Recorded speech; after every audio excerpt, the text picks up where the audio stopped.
I mean, again, he doesn't know who Gabriel is, right? Because he didn't come from an Abrahamic faith.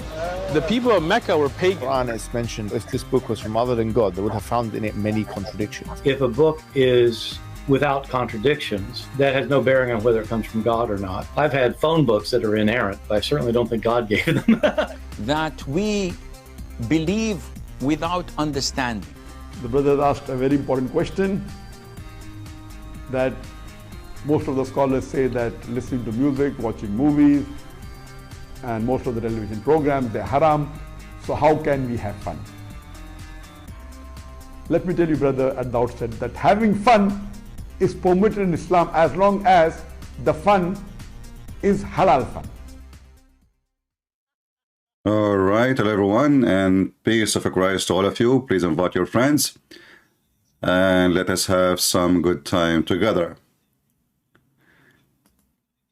We are going to have some fun, halal fun, and actually it's very fun, you know, to read the Quran and to see the deep science of the Quran. You know, if you search in YouTube, you will find a million videos, if not 10 millions, maybe, I'm not sure how many. Articles and, you know, all over. All of them, they speak about the scientific facts in the Quran, and they put for you even pictures of, you know, actors who have nothing to do with this religion. Just to convince you, just to get you click. So like this one have 1.5 million. Do science and Quran say the same thing? Oh yeah, sure. You know, Allah, he created the stars so he can shoot shaitan in his ass if we try to spy at him. And, you know, there's a stars only in the lowest heaven. And then the Muslim, the same Muslim who claims science in the Quran, they say when the Quran say lower heaven, he means the atmosphere. So the stars are in the atmosphere. This is the same book who do not know which one Allah created first, the stars or the trees, the mountains, or, you know. So look how many, and look, they put for you Einstein and etc. Look, Einstein there, scientific miracle in the Quran. And then in the beginning, you see Einstein. And very famous, and sure, later they will say after he died, he converted to Islam. Dr. Alison Petty, plumber, scientist fact, finally accepting the Quran is from Allah. Would I accept the Quran from Allah, me myself? Because that will not change anything. Allah is stupid. My Skype is open. If there is any Muslim, he dare to call us. And as you see, to our topic today is about the IFRIT. This is my Skype. If you are a Muslim, and Muslim only, please. If you are a Muslim and you believe the Quran is a book made by someone, you call him Allah, Aka Muhammad, call me and let us see how this Ifrit he jump in your Muslim books. See, the Quran is a book of science. So there's a guy, his name is Solomon. Solomon is a Jew. This Solomon, he have a flying carpet. All of us, we saw the flying carpet of Aladdin. Aladdin is a collection of stories, but actually it's not like, you know, they say to you there's an author for it. No, it's a collection of stories used to be mentioned in the population, like in the Middle East. Specifically, most of it's coming from Persia, India, and then they come to the Middle East. So there's Aladdin. He have a flying carpet. He have a girlfriend. And in the monkey, like here you see a monkey, but not in the story. And he have a genie. He find a candle. He cleaned the dust from the candles. The genie come from the candle. But all of those things we see in the Quran. I challenge any Muslim to say to me, I'm lying.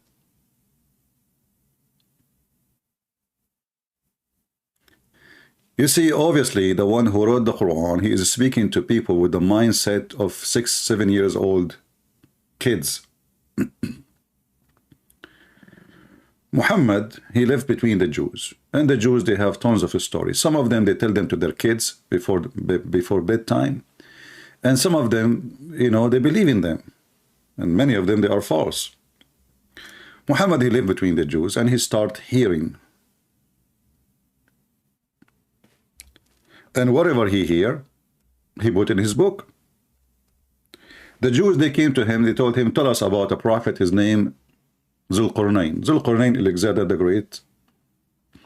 Because they told him he is a prophet, Muhammad, he have to make him a prophet. And suddenly Zulqarnain is a prophet of Allah. And then he took story from a story written by a fiction writer from Syria, exists long before Muhammad. That the Zulqarnain, he's called this way because, you know, the Roman, they use to wear a hat, have two horns in the time of war. So the guy, his name is Zulqarnain. Zulqarnain means the man with the two horn, or the person, or the one who is with two horn. This was Zulqarnain mean.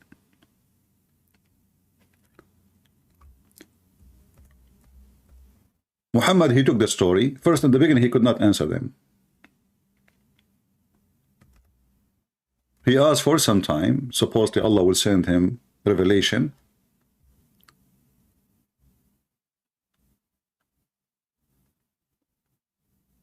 But what happened? He asked people around him about Zulqarnain, and he come to conclusion or the story.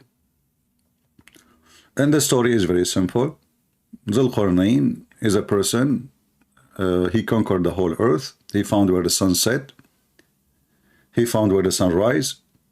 He found next to it, you know, people who live there. They don't understand the word. They told him, can you build for us a dam so you can stop the people of Gog and Magog? And then if we ask ourselves about Gog and Magog, I mean, you see the description come from the Muslims. First of all, they are Asian, because Muhammad always, he looked at the Asian as an evil race, because he is racist. So he described Gog and Magog as Asian people who, you know, actually the Turk, according to Muslims, the Turkish is one of Gog and Magog people.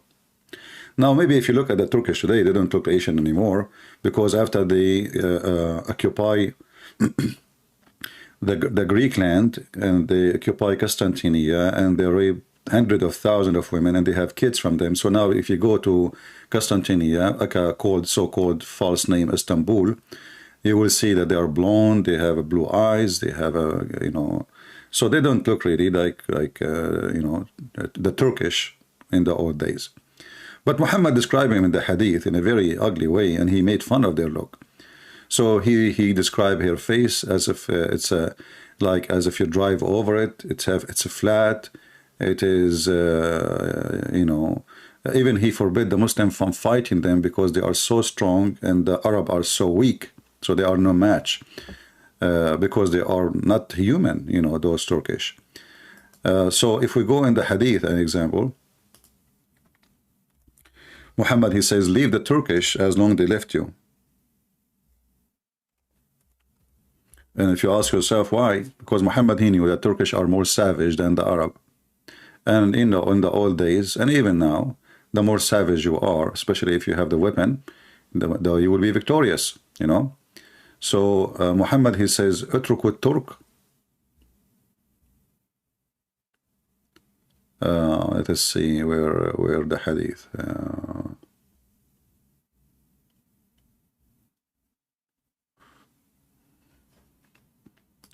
Let us find it.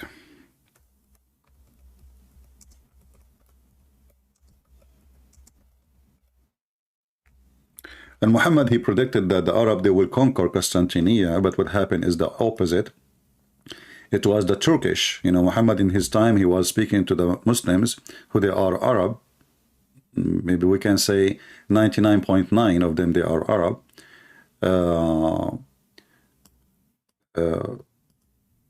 And he took an army and he went to Tabuk to invade the Romans so he can take Constantinia all the way. But he failed and he came back and he stayed between his legs.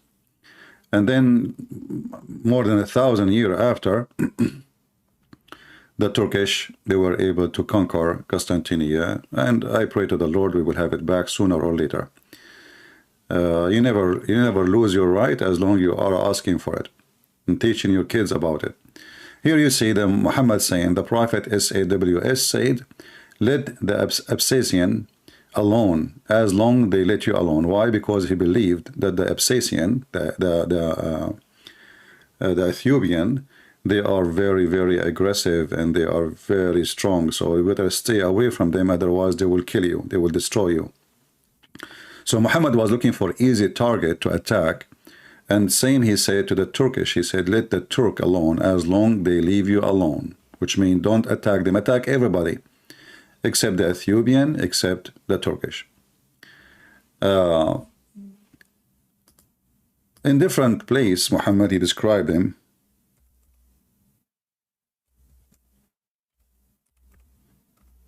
And those are the Gog of Magog people.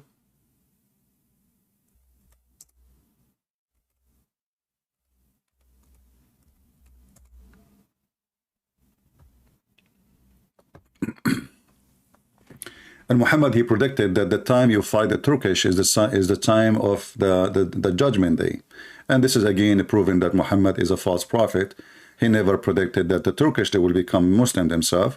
So he said the last hour would not come until the people wearing shoes of hair fighting against you, having their faces like hammered shield.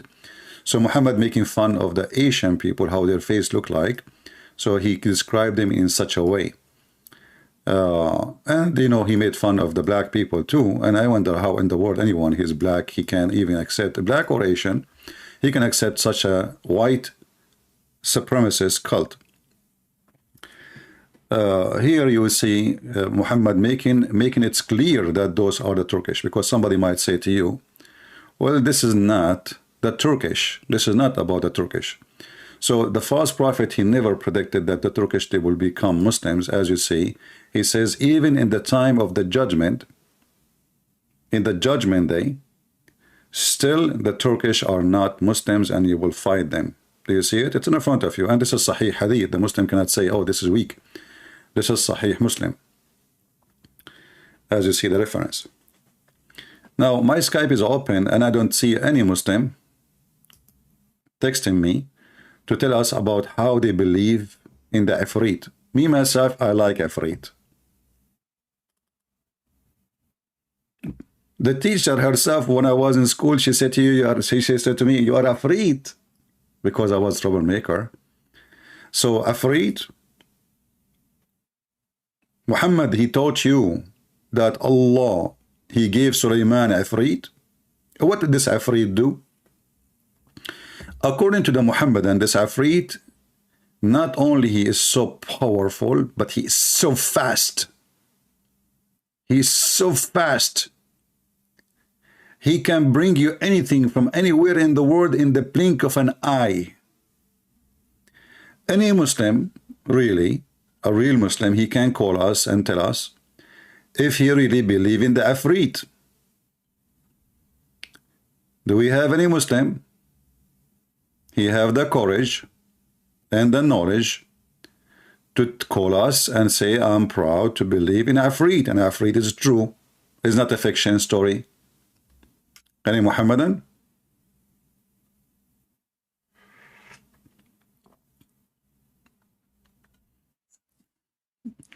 Yeah, I was very, very much troublemaker. They used to fire me from school every day almost.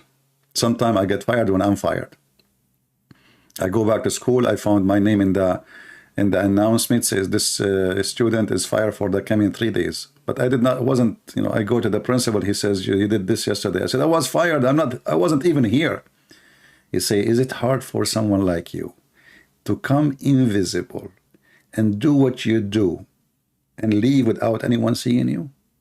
So I'm telling you, even the principal, he think I'm Ifrit. So this Ifrit, by the way, this is how this Muslim describe him. They describe him as an Asian person. He is a giant. He's bald, and usually he have a ponytail in his head, like there is some hair coming from his head. He come from the candle, you know, and he say to his master, "Shubbik, Rubbik, Abdak bin Idik," you know. Actually, there's many Muslim movies about the Ifrit. Maybe I can find you something which will not include copyright.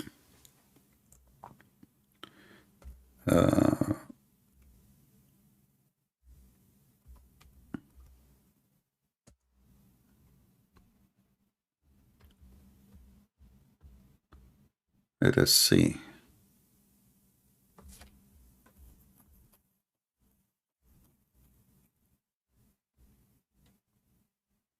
Ifrit. This, by the way, Ifrit is not, somebody might say to you, it's a demon. No, Ifrit is not a demon. Ifrit is a creature who have a body. He have a physical body. He is so giant. He is so big. He go and sleep inside the candle.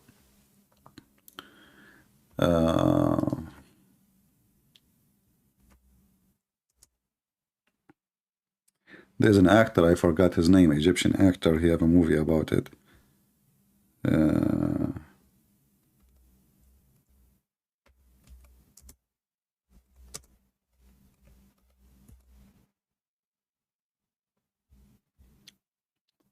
Here, like this is actually, here we go. This is a new movie. This is a movie they play in Ramadan. The Muslim, they play in Ramadan. So this is the Ifrit. Do you see him, the Ifrit? Now, for sure, they should get someone really bigger than this, but they could not get anybody bigger than that. So this is a Muslim TV, and all of them, they believe in the Ifrit. You know, it's not like an exception because this is in the Quran, and as long as it's in the Quran, then it's a fact, brother. It's a fact, you know. So who is a Muslim believe in the Ifrit would like to call us? Anyone? Look at the makeup he have, and you know, you see the ponytail in his head? Yeah. And usually they get someone really big. Not, I mean, this guy, Ismail Nabilsi. I know the other one, actually, Ismail Nabilsi is one of those actors. But what the name of the actor with him? I forgot his name. He's ugly. Ifrit.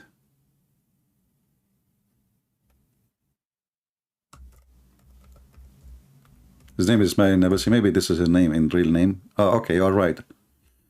All right. Here we go. So this is an old movie. This is a very old movie. This is the Ifrit.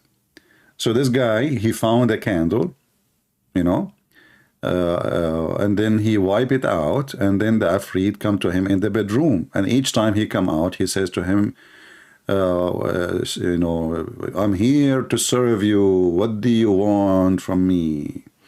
So he make him rich. You know, he can do anything for you, this Ifrit. Anything, just ask for it, you know.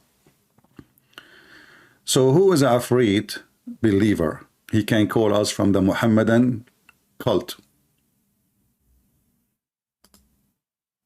Who is a Ifrit believer? Anyone?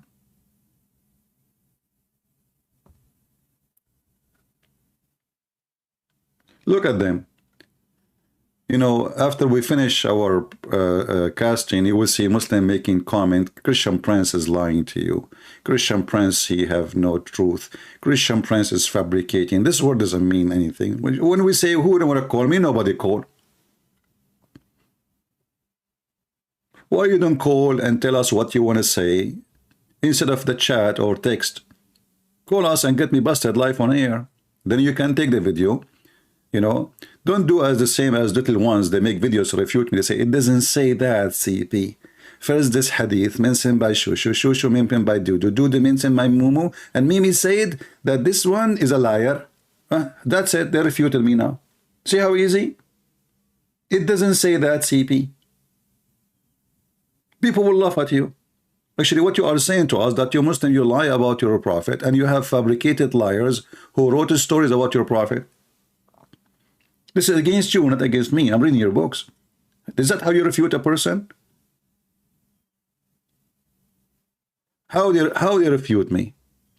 They go to any hadith and they say, okay, This hadith, let us show you one have like some names in it. Like a bunch of names. I don't see names here.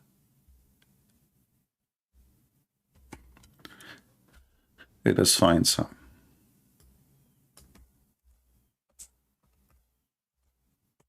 I will search for the word farting, because then you will find a lot of reference. Here we go, farting. So here it says that when shaitan, he hear the Islamic prayer, the adhan, the call for the prayer, shaitan, he start farting, which is proven to be scientifically accurate. According to science, they study that during the time of the prayer, Muslim prayer, the methanol increase in a dramatic way, scary way, around mosque. Why? Because shaitan, he fart. Science, brother, science. And why shaitan, he fart? Because he didn't want to hear the prayer. I mean, makes sense. I don't hear it now. I don't hear the prayer. This is Muhammad speaking to people in the age of 6 years old. This can't be for an adult. And this is telling you how naive those people who follow Muhammad, how stupid they are. And then a Muslim now, he will make a video to refute me. He says, okay, good temperance. This hadith here, it says, حدثنا قتيبة ابن سعيد وزهير ابن حرب وإسحاق. So, Qutayba, the son of Sa'id, he said, from Zuhair ibn Harb, he said, from Ibn Ishaq, he said, and Ibn Ishaq, he said, but Ibn Ishaq, everybody knows he's a liar. We got you busted. It's refuted now. You see the stupidity? So we show them from their books, and then they make a video, and they refute the resemblance. How? This guy is a very well-known liar. Abdul, if he is a liar, why you write what he say? Why your scholars write what he say for centuries? And you are the one who exists 1400 years after him. You know he's a liar? And those who live in his time, they do not know? You see, if somebody is very well known to be a liar, and then you write his story, what he said, that means you are a liar too. And you are stupid. You did not refute me. You proved me right. You proved me that you're Muslim. You lie about your prophet, and we cannot trust you. Even the companion of your prophet, they are liars. But now we have bigger problem. The story of the IFRIT is in the Quran. This is in the Quran. Look at the IFRIT in the Quran, brother. An IFRIT is strong from the jinn said, I will bring it for you before you rise from your place. What the heck? This Ifrit, you want to bring the throne of the king, the queen of Yemen. What do you want me to do? The chief, he said, the chief of King Solomon, he says, which of you can bring me her throne before they come to me surrounding themselves in obedience? But this is supposedly Muhammad saying that. Sorry, Suleiman saying that, not the chief. What chief? Oh, say Suleiman saying to the chiefs. Okay. So Suleiman, he's saying to the chief, which one of you can bring me her throne? A thief. Even the Muslim Suleiman is a thief. I mean, the women, she have a chair. Why you want to take it? You see the mentality of a thief? Do you see the mentality of a thief? A guy, and who is the one who told Suleiman about this? A bird, brother. A bird. Al-Hudhud, brother. There is a bird. His name is a Hudhud. This bird, brother, his specialty to find water under the ground and to find women who have no hair in their legs, because it's impossible, you know, especially we are Middle Eastern, we are very hairy. Once I was kicked from the swimming pool, they thought I am wearing my clothes. I told them I'm not wearing any clothes, this is my hair. I hope there's no atheists listening. They will say this is the proof of the origin of chimpanzee. So Solomon, brother, he inspected the birds and he said, What is the matter? That is, I don't see the hubba, or he is among the absentees. The bird is among the absentees. I mean, this is a guy who is a king, his army all the way from Jerusalem, according to Muslims, all the way to Persia. Look how small the army, man. I mean, that's small. At that time, his army all the way from Jerusalem, all the way to Persia. And you know how big Persia is? So Solomon, brother, he checked his birds. He's a king, and he have an army of birds. Have you ever heard of such a story? Who is the army of Suleiman? Read with me carefully. I'm not making things up. And there were gathered before Suleiman his host, his soldiers, of jinns and men and birds. This is Captain Rooster. He's reporting to the king. We are ready, sir, for the marching. And they march for him. They march. And then you will find 1 billion videos in YouTube, and scientists approve the prophet of Allah to be a prophet of God.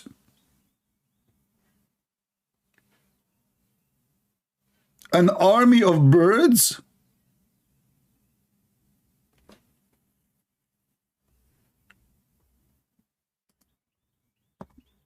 There is a video actually in YouTube for Prophet Solomon. I don't know if you saw it.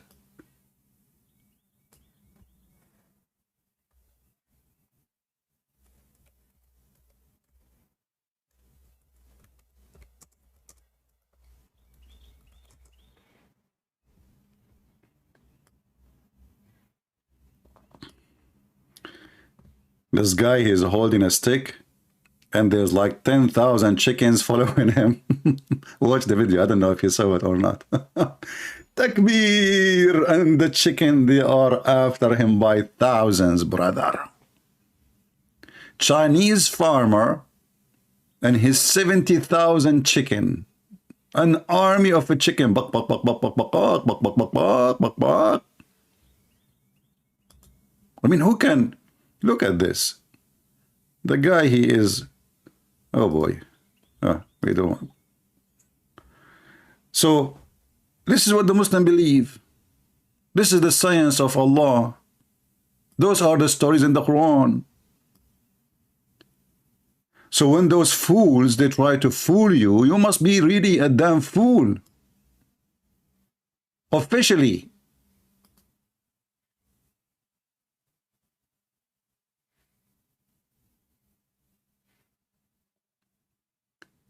And then brother, Suleiman, he arrived, like Suleiman is marching now with his army.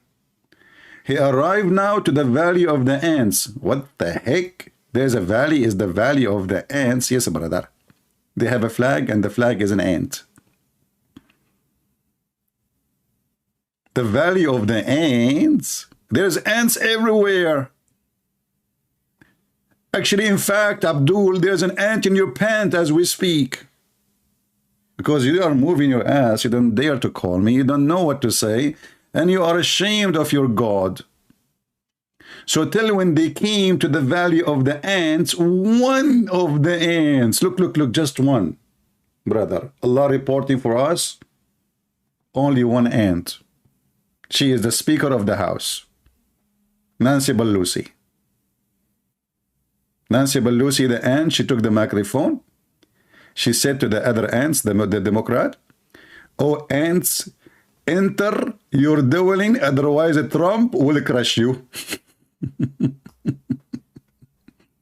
And this will happen next month. Just wait for election.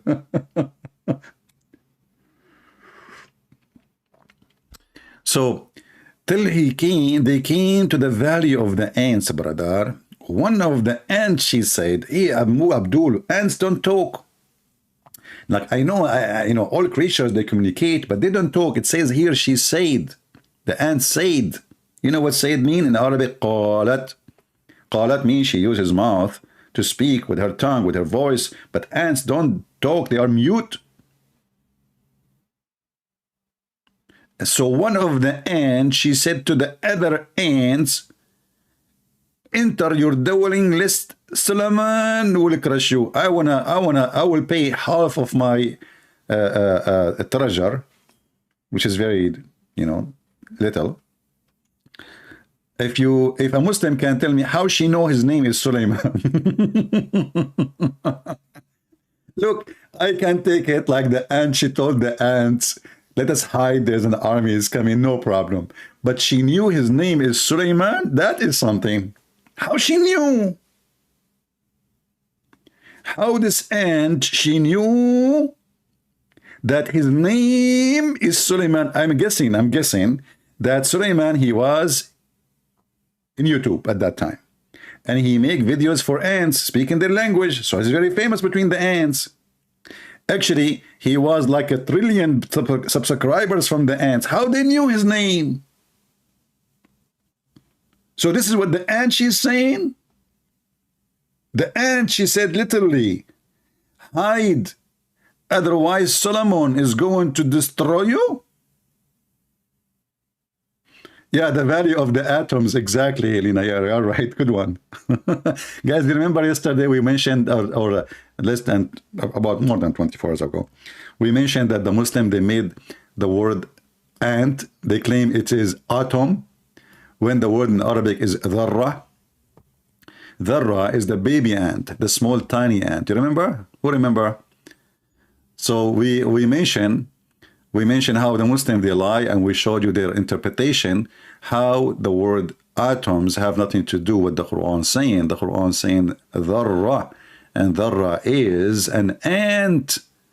So those liars, they fabricate things to make the Quran a book, when it's not a book, it's a collection of fairy tale stories. And actually, it's the same as 1000 Night and Night. It is a book collected long after those stories came to exist. Even the Muslims agree that this book was collected, never been written as a book. And actually, until now, we don't have the Quran. Nobody have the Quran. They don't have a single copy of the Quran. They don't have a single copy of Al-Bukhari. They don't have a single copy of Sahih Muslim. So then you ask yourself, so what they have? You see, Sahih Muslim, Al-Bukhari, those are the most important books for Muslims after the Quran. They don't have any, not a single page for the guy who is named Muslim or the guy whose name is Al-Bukhari. And the funny, both of them, they are not Arab. I mean, isn't it funny that the one who collected the stories of Muhammad, they themselves are not Arab? Isn't it? They have nothing to do with Saudi Arabia. They have nothing to do with Arabia. They have nothing to do with Muhammad. This is not a, this is they claim that from come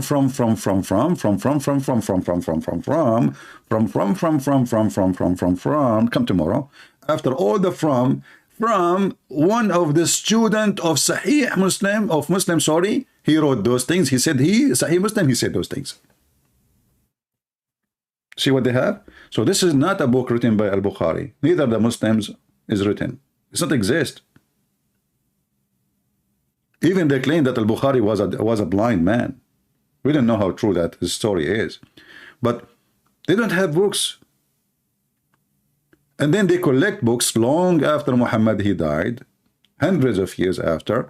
And now those books, one is called the Quran, one called Al-Bukhari, one called Muslim, one called Ibn Majah, the second, the third Ibn Dajaja, Sarsur, Mansur, etc. But I like this part here. Remember the story when the hadith says that a goat, she ate the Quran? You remember the story? Aisha, she mentioned it. What the Muslim, they will say about it? CP. It doesn't say that, CP. First of all, let us open the hadith first and show you how the Muslim, they respond.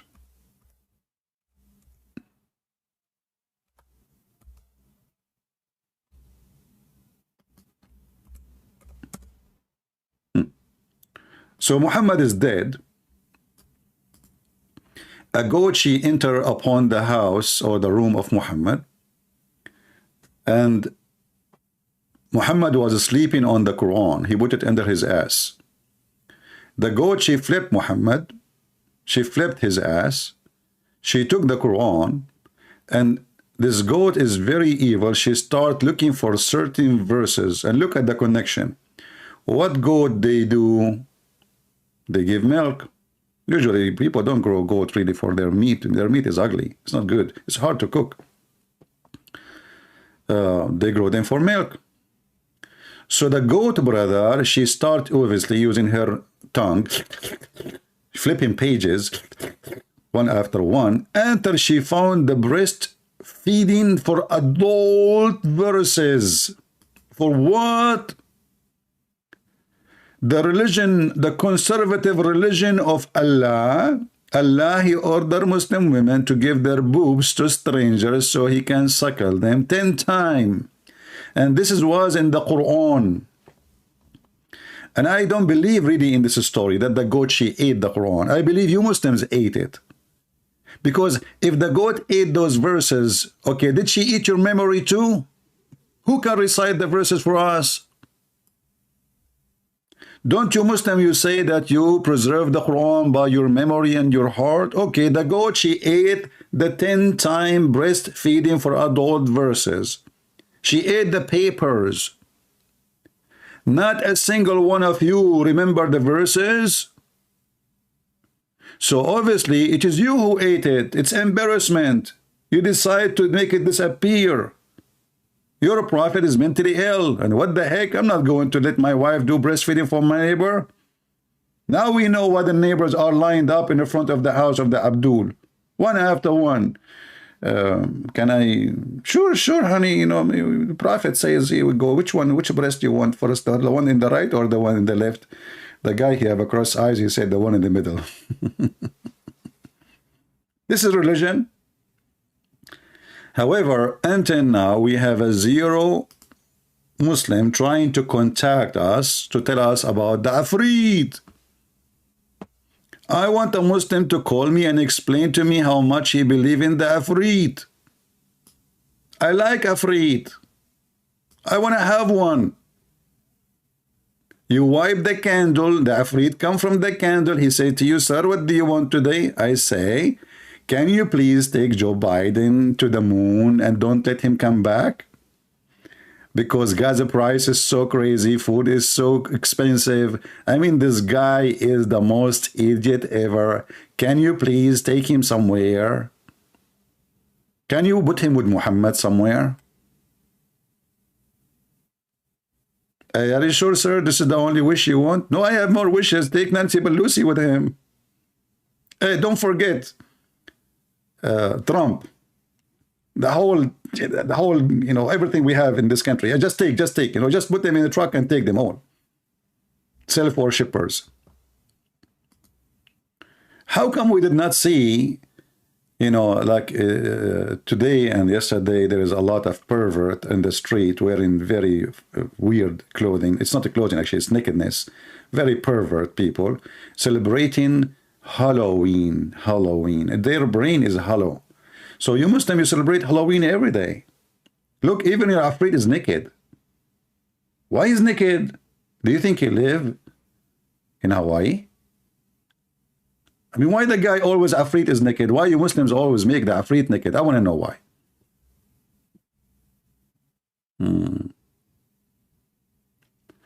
Put the Skype name in the third lower part of the screen.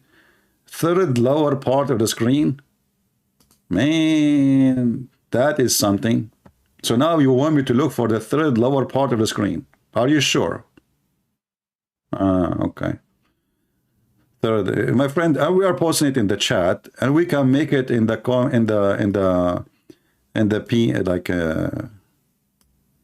what they call it, like in the message in the front when you enter, pinned message. Still, they don't call. They don't dare to call. We can post in it. Do we have any IFRIT here? Hey, IFRIT, can you find me a woman? She don't want my credit card. and she is not going to give me headache. And she is beautiful, but she is not so proud. And she have 7 boobs, you know, 7 boobs. I don't want the boring thing. 2 boobs. Enough is enough. We have those for centuries, thousands of years. 7 boobs. You know what? Make them 8. 8. Like in case one of them went flat. All right. And can you find me a woman? She have like 3 eyes, you know, because I like women eyes. Like I look at them, man, you know, especially if they have a cross eyes. So can you make her have 3 eyes, 2 noses? Okay. You know, are you writing down, Afrit? Sir, I do not need to write down. All your wishes come to be true immediately. Afrit in the Quran. Are you sure?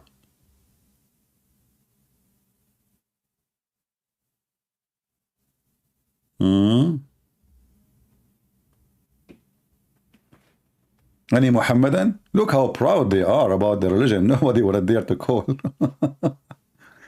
After we finish, you will see the comment of the Muslims. Christian Prince is a liar. Christian Prince, I challenge you. Why you don't debate Zakir Naik if you are really a person? You coward. All of you run away from me. Secondly, Terunem. Oh, who's calling? Christian Prince. I did not run away from you, and I can debate you anytime. Okay, let's do it right now. Right now I'm busy. Okay, what about tomorrow? Tomorrow I'm busy. Okay, what about next week? The next week I'm busy. Okay, Zakir Naik. So when you are going to debate Christian Prince, I am a busy man. Actually, if you go to my website, www.busydakirnaik.com, you will see how busy I am, so I cannot. The guy, his name, what his name? Shabir Ali. They asked him, that ABN TV, they scheduled a debate between me and him. The guy, I told those ABN, they are, it's run by a bunch of naive people, what I can say. I told them, don't say Christian Prince. He would never dare to do it. But they don't listen. So the guy, he bought my book. I saw his name in Amazon.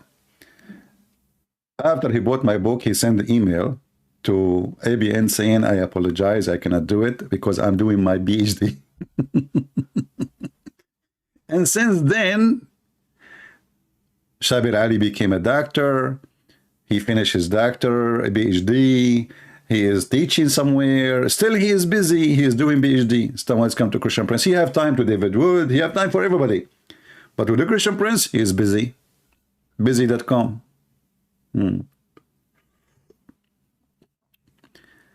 Do we have any Muhammadan would like to go and call us? Any Muhammadan would like to call us? Mr. Afrit is calling you. Listen, if Allah is with you, Afrit is with you, Muhammad is with you, Jibreel is with you, where is your fear coming from? Look at this Afrit. You will win.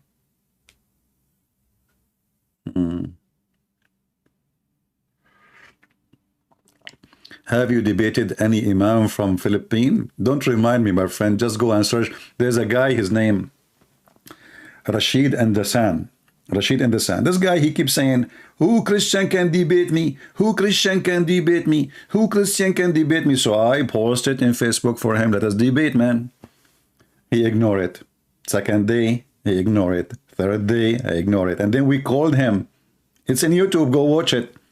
He said, I debated real American. You are not real American.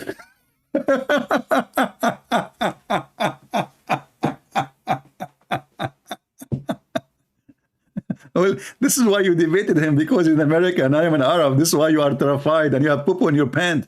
I debated real American. You are not real American. Like, what the heck does that mean? This guy, he debated real American. I look Chinese, by the way. When I went to Singapore, they asked me, where are you from? I said, China. They said, how you say so? I said, I eat Chinese food. Prove me wrong.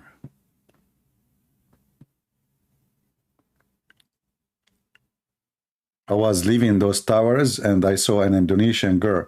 I said to her, orange, orange. She have no idea what I'm saying. She said, sorry, sir, what? I said, orange, orange. I said, you don't understand? Are you sure you're Indonesian? I said, Can you believe it? Indonesian people do not know what orange, orange mean. I could not believe it. I was going to take her citizenship from her. Unbelievable. They don't know that I speak Indonesian fluently. Unbelievable. Yeah. And I am the only one who went from the exit, enter from the exit, and I exit from the enter, the entrance. That was the plan. Unbelievable. Do we have any Abdul? You have a genie with him to call us and prove us wrong?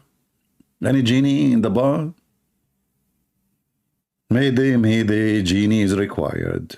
Who is a genie would like to call us immediately? Genie, report to the airport.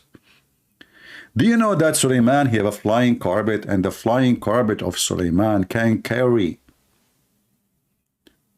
all his kingdom? I mean, even the word, the kingdom. I mean, don't you see how dumb the story is? The guy, he have a flying carpet. Okay, listen, I saw Aladdin with his girlfriend and a monkey in the cartoon. It was a small flying carpet, maybe 2 meters by 1 meter, all right? True story, by the way. I saw it myself when I was in the Middle East, because, as you know, Aladdin is my cousin. But a flying carpet can carry all his kingdom and his army and his houses and his cooks and his chickens, all in the top of the flying carpet. Don't you think this is too much hashish?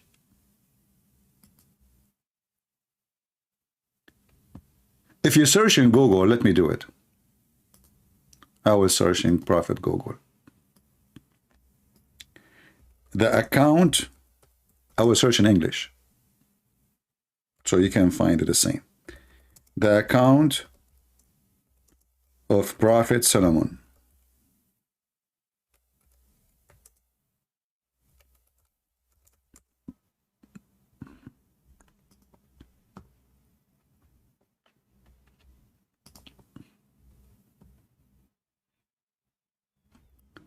This is a different article. Let's see this one. This one. I mean, yeah, you will find maybe this one.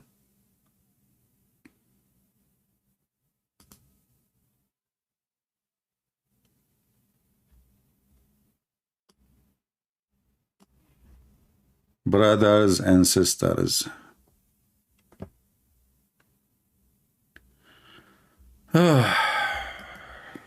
What I can say.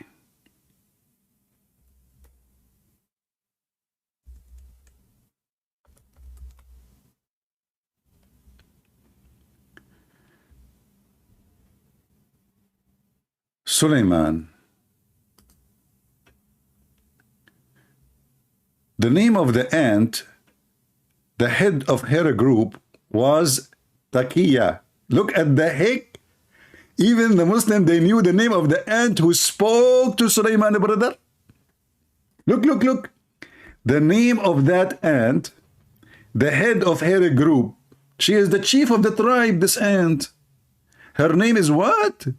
Takiya. What the heck? How you know her name? Hey Muslim, how you know her name?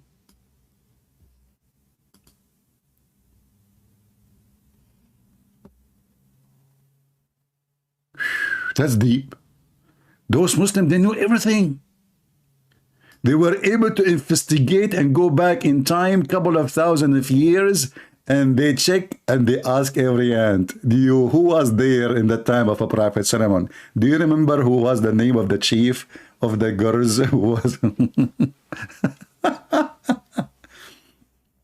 So she called the other ants to protect themselves by seeking shelter inside their holes. What the heck? Respect yourself, man. What do you mean their holes? And cried what everyone said to Suleiman as ears. Suleiman heard the ant statement from a distance of 3 miles. Look at the reception of Suleiman. I mean, do you see the reception, brother? Brothers and sisters, can you see the reception? Who of you have such a reception? 3 miles away. Suleiman, he was able to hear the ant from 3 miles. Who wants some coffee? My Greek coffee. So he alighted and ordered Taqiya brought to him. What the heck? I don't understand. Okay, well, hold on. So he alighted and ordered Taqiya brought him. So, and he asked her, oh, he ordered his army to bring her. Bring this ant to me. Hey, ant, come here. Come here. Please, sir, please. Please. I'm just little ant, you know what I mean? Come here. Why did you warn the ants? Have you not come to know that I am fair prophet of Allah?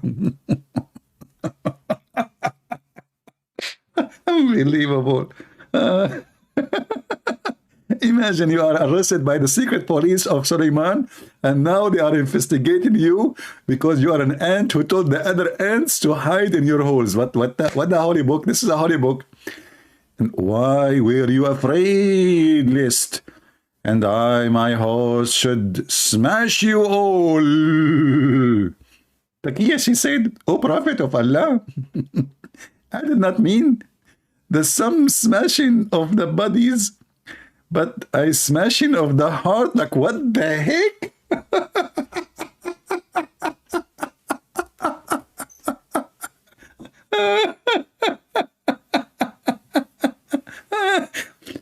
This ant, she was afraid that because Suleiman is so handsome, but not like me for sure, their heart will be smashed when they see him. He is sexy, and you know what he can do about it. Even ants go crazy. Ants, they start like getting horny, touching themselves, go crazy, masturbating. He said, Suleiman, this is not what I meant. I did not mean crush you by crushing. You're like, no, not physically. Hardly. Look at me.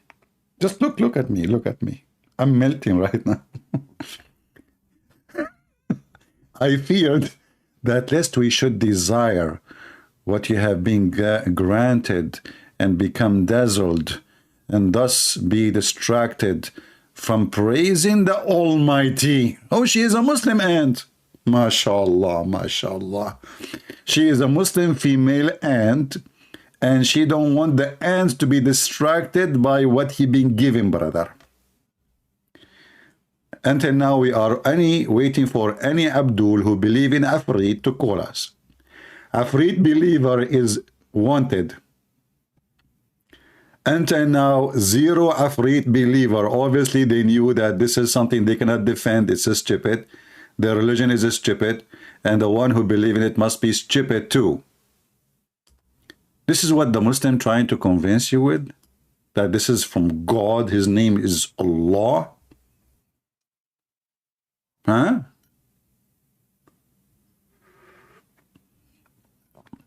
Ali Muhammadan.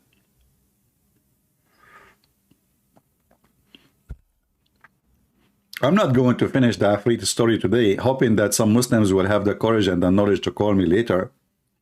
Maybe tomorrow if we go live.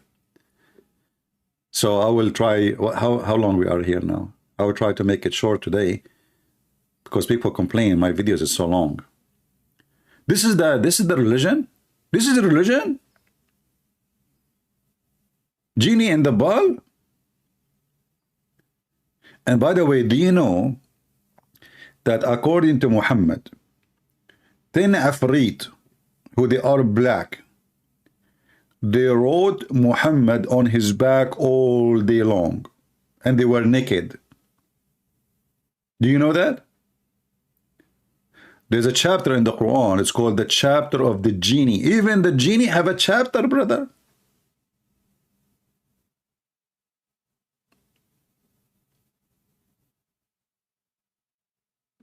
What? No, I cannot make the video short. People complain. They says that my videos are so long. I receive an email from the Ant Society. They are saying to me they are going to sue me because I am keeping the ant busy from doing their labor job. Especially winter is coming and they need to collect some food. So the head of the tribe, Takhaya, she said, I'm going to report you to the ant police, and if you don't repent, we are going to attack your home.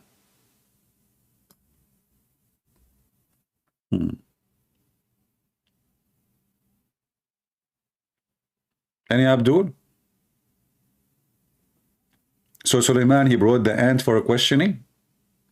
And you know, the funny is that in the Quran it says that Allah, he taught Suleiman the language of the birds. But yet Suleiman, he understands the language of the ants. Look like Suleiman, he went to the wrong school. Look at this. And Solomon, or Suleiman, inherited the knowledge of David. How we can inherit, inherit knowledge? Okay. He said, "O mankind, we have been taught the language of the birds."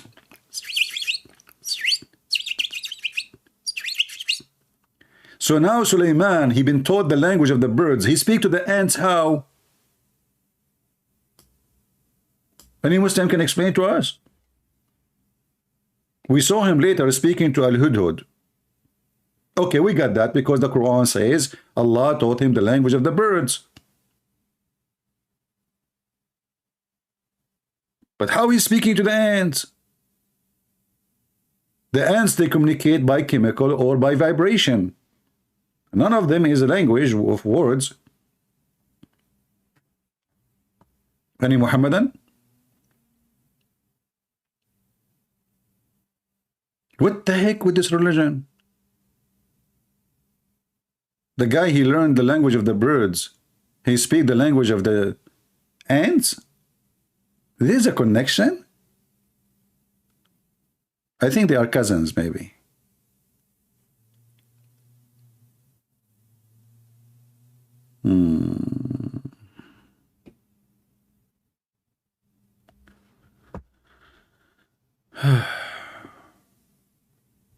Any Muhammadan?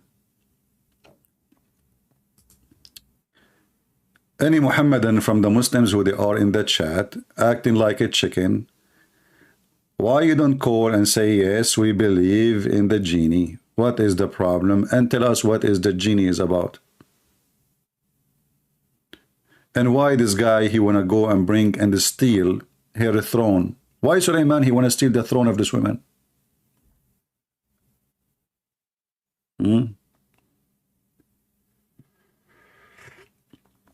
Don't ask me questions that have nothing to do with the topic right now, please, because you see, the Muslim, they would love, this is what people do, by the way. This is why Muslims, they flourish when they debate people who they are not consistent with the topic. So they call like someone without mentioning, even if mentioning names, like David Wood. And then David Wood, he cannot control a Muslim debate. The Muslim will be all over the place. He mentioned 1,000 things. By doing that, they avoid the topic, which is supposedly in the stage. Don't do that.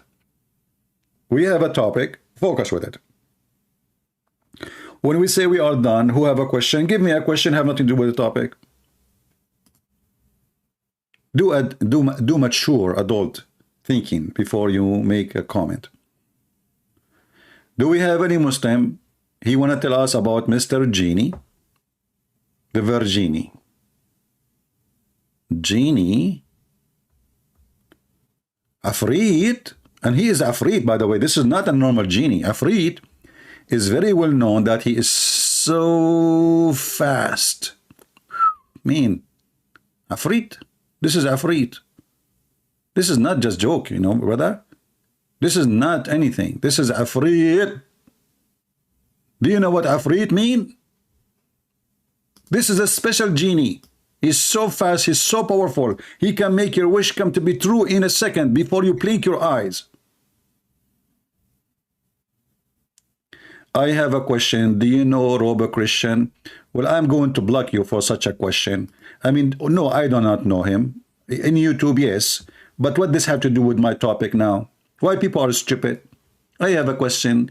Do you know my dad and my mom?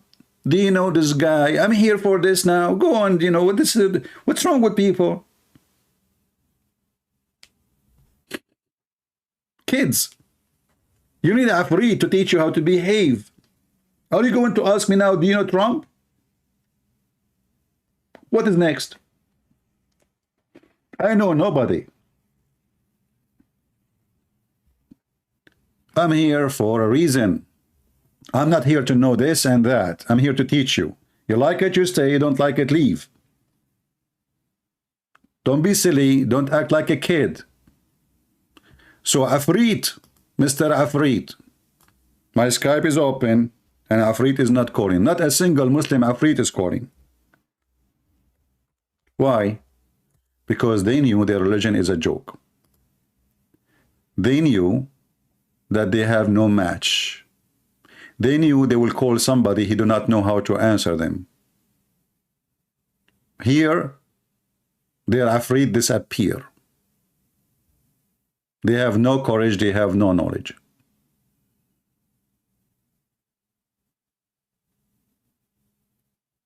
Any brave Muslim would like to call me and explain to me how Mr. IFRIT function and what he is doing there. And why Suleiman, he want to steal the chair of this woman. A bird, he went all the way to Yemen. And you know, by the way, the Muslim, they claim that this bird can find things even under the ground. You know? But there is an argument, there is a debate about this bird happening between a Muslim Arab and the cousin of Muhammad.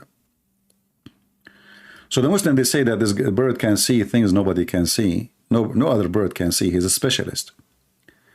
And therefore, this is why he is the one who discovered what nobody discovered. But as you see, this is a big kingdom. I mean, what been discovered? But there is funny argument happening about this bird. If you go and see the story of Ibn Abbas, when Ibn Abbas, he mentioned that this bird can see even water under the ground. An Arab man, he said to him, well, if this is true, if this bird can see underground, how come then a little child, he put some seed and he covered them by some dust and he trapped the bird? You see, people, they think that at that time people are stupid. Not everybody. So if this bird can see deep in the ground, how then a person, a kid, he can trap him by putting some seed, covering the trap by dirt, and then nobody, and he captured the bird. If he can see, he should see the trap.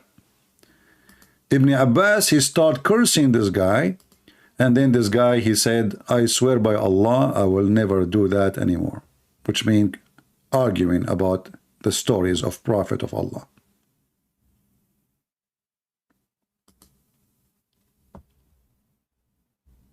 Ibn Abbas got busted, and then the Muslim right away, when you get them busted, they start making noise, and they start cursing you, may Allah kill you, may Allah destroy you, you're questioning the Quran.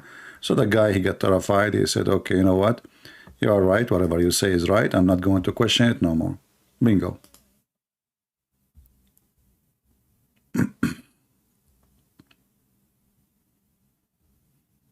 Do we have any Muslim? Any Muslim who believe in Mr. IFRIT would like to call us.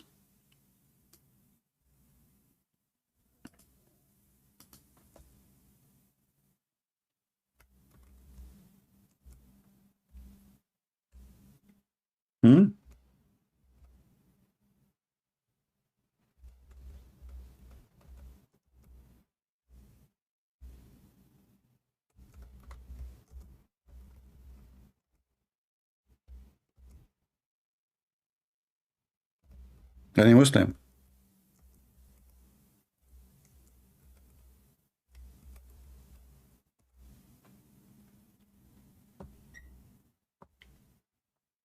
Nobody? So you are brave, huh? And you have knowledge, huh? And later you will say to me, it doesn't say that, CP, huh? But when I'm live, you are dead.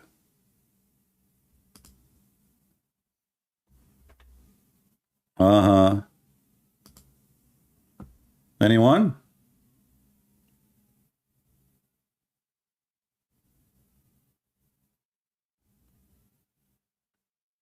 Any Abdul?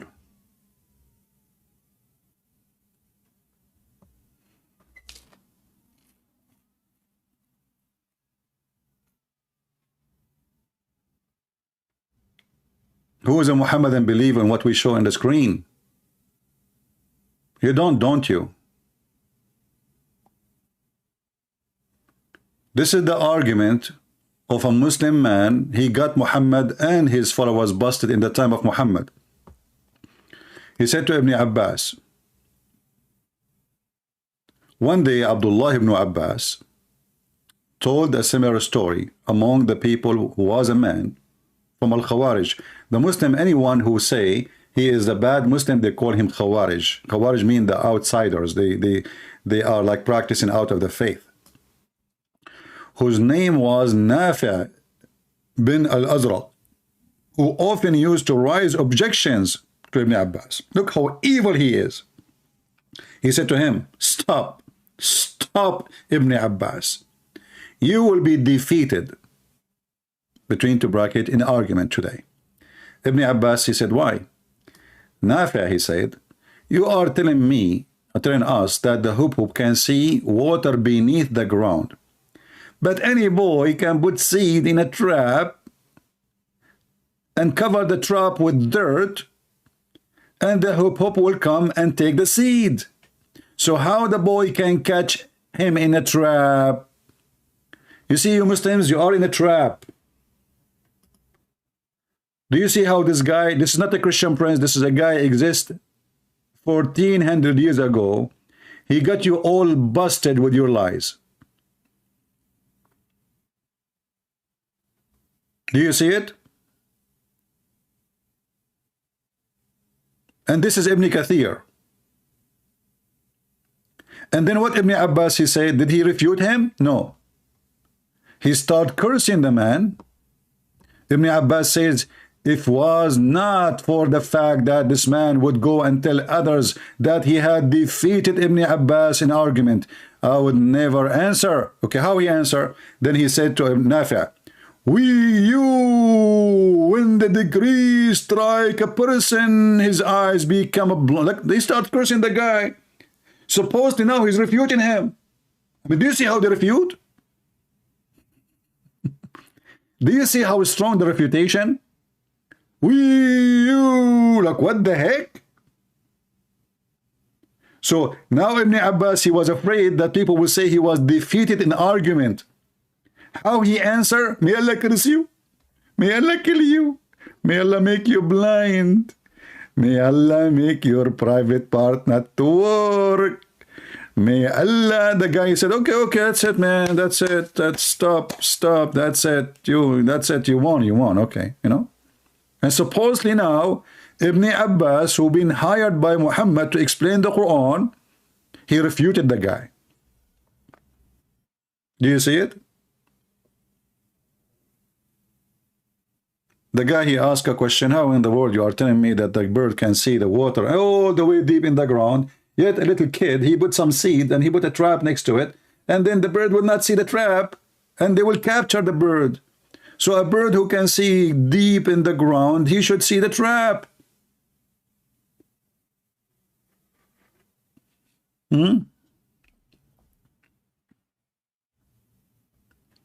Don't ask me questions out of the topic. What is the update of Iranian Muslim women? I don't live in Iran, my friend. You live in Iran.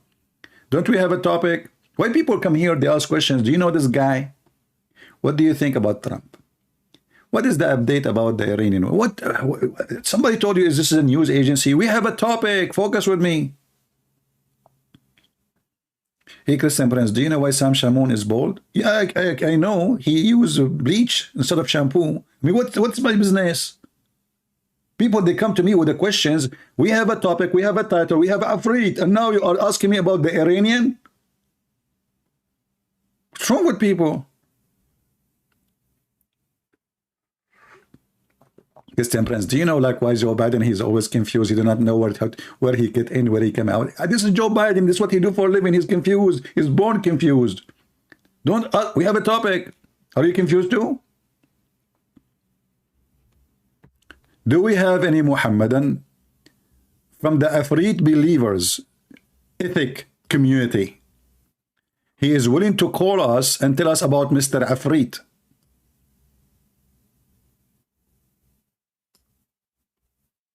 Anyone?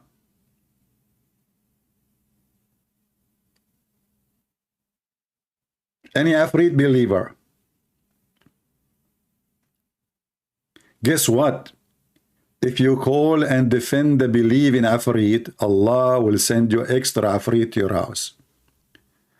Don't you believe in the unseen no more? Oh, Hamoud, he answered now. Hamoud, I mean, what you say is so stupid, because you are saying, don't you believe in the unseen? Supposedly the IFRIT is seen, brother. This is not unseen. I mean, the Muslim, when they answer me, that's why they don't dare to call, because they are so slow. Don't you believe in the unseen? Are you atheist? No. Well, here we go. We see IFRIT in the cartoon. Do you believe in the cartoon?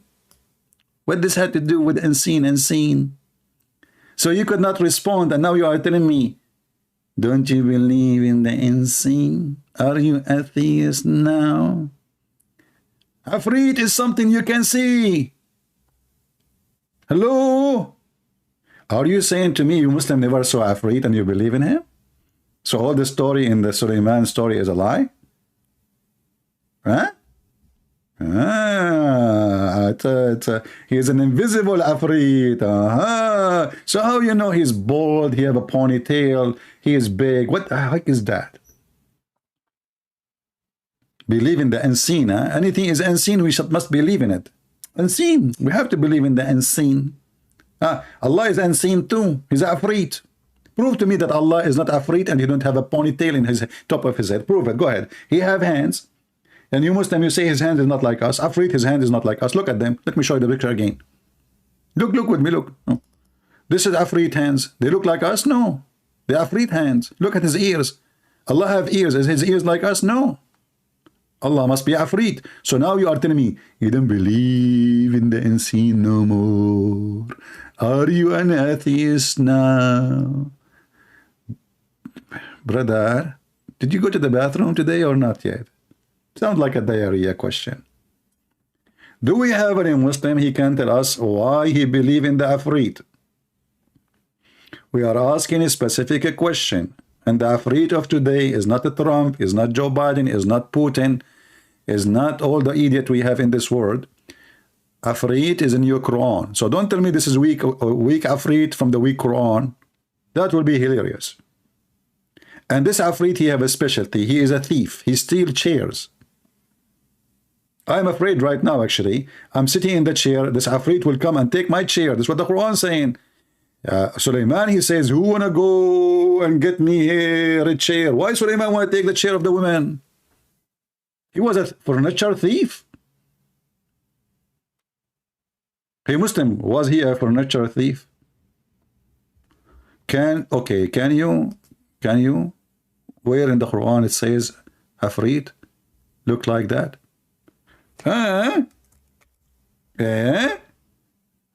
Hamoud, guys, Hamoud is saying, where in the Quran it says that IFRIT look like that? Where in the Quran it says how Muhammad look like? And yet you Muhammad, you describe him, you have movies about how pretty he is. Suddenly now Muslims, they go only by what the Quran says. Can you show me in the Quran where it says he is like that? Where in the Quran says that Muhammad was so white and his belly button is so beautiful? Where in the Quran says that Shaitan, he spit at Adam and that's why he have a belly button? Where in the Quran it says that shaitan, he have sex with himself, he have a penis and he have a vagina, one in the right thigh and one in the left thigh. So when he want to have sex with himself, he shake this into this and he do nikah, so he himself. All of this is not in the Quran. So now you believe in the Quran only? Where in the Quran it says how you pray, how you fast? How in the Quran it says how you wash your private part? Where in the Quran it says how you say Allahu Akbar? Where in the Quran it says the Shahada? I mean, you Muslims are very weird. You must be Afrit, aren't you? So you try to make to be Afrit, avoiding the question, and you say, where in the Quran it says that, CB? It doesn't say that in the Quran, CB. It says in the Quran that this Afrit, he steal furniture. What say you about that? The Quran says that this guy, specifically, he steals chairs. If you come to my house, I have only a few chairs anyway. All of them, they are nailed to the ground. I cannot trust the Afrit of these days, or the old days. They will take your chair. They love a chair, especially if they are old. And I am a Christian prince, so I am a royal already. So my chair is a royal chair, so he will steal it. That's why I have an insurance over my chair. You know, I call the Habasha insurance. You better tag me now. Okay, I will tag you now. Here we go. I will block you because you are not saying anything. I'm waiting for answer. Potato, go. Let your dad come here. Habasha. You are just like a chicken. You go, you make noise, and you play with your feet to looking for the worms, but the worm is you, because you are digging for yourself. Here we go. If you are a man, call me, and let everybody hear you. Don't play hero in the chat. Text terrorist. The same thing you want to say to me in the chat, call me and say it, like everybody hear you. Why you are afraid? Afrit will support you. Call the Afrit of Allah.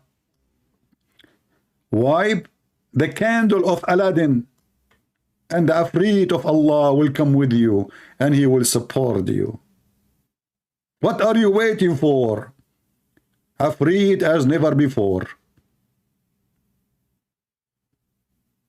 Can you believe it that we open our Skype? When I say I'm not going to open Skype today, the Muslims, they say, Christian Prince, we want to call you and you are a coward, you are running away. When I keep saying, who want to call me? Nobody call. If I say now I'm going to close my Skype, they will say, he ran away. We wanted to call him, but he closed his Skype. He's a coward. He's not Afrit like us. We are Afrit. How many Afrit Allah have? Do you know even that Muslims believe that Allah have a dog? I mean, this is funny? Muhammad, he said to his cousin who don't want to believe in Islam, aren't you afraid that Allah will send his dog to eat you? And then the cartoon comes, Scooby-Doo, which is inspired by Prophet Muhammad. Scooby-Doo is the dog of Allah. Allah have a dog, and the dog, he eat people. Okay, the dog of Allah eat people. Afraid do what?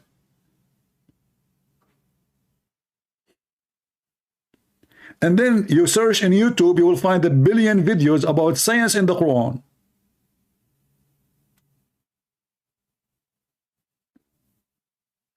You Muslims don't even know how to make kimchi.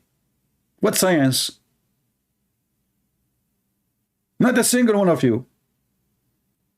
Until now, the jewelries in the Middle East, they take off Saturday because the one who make jewelries are not Muslims. Even the mosque you have is built by Christians. You don't even know how to build. Thanks to the Western now, they are educating you and giving you degrees.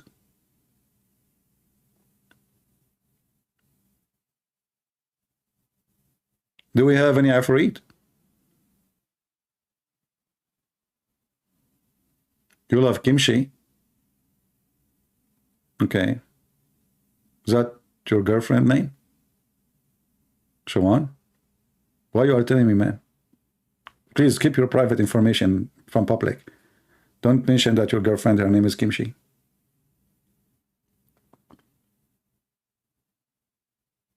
I believe that the kimchi makes sense more than the Quran. It tastes good, have many flavor, and made in a very nice way. But the Quran is just a stupid book. I mean, what the heck is that? Can your Afrit make kimchi?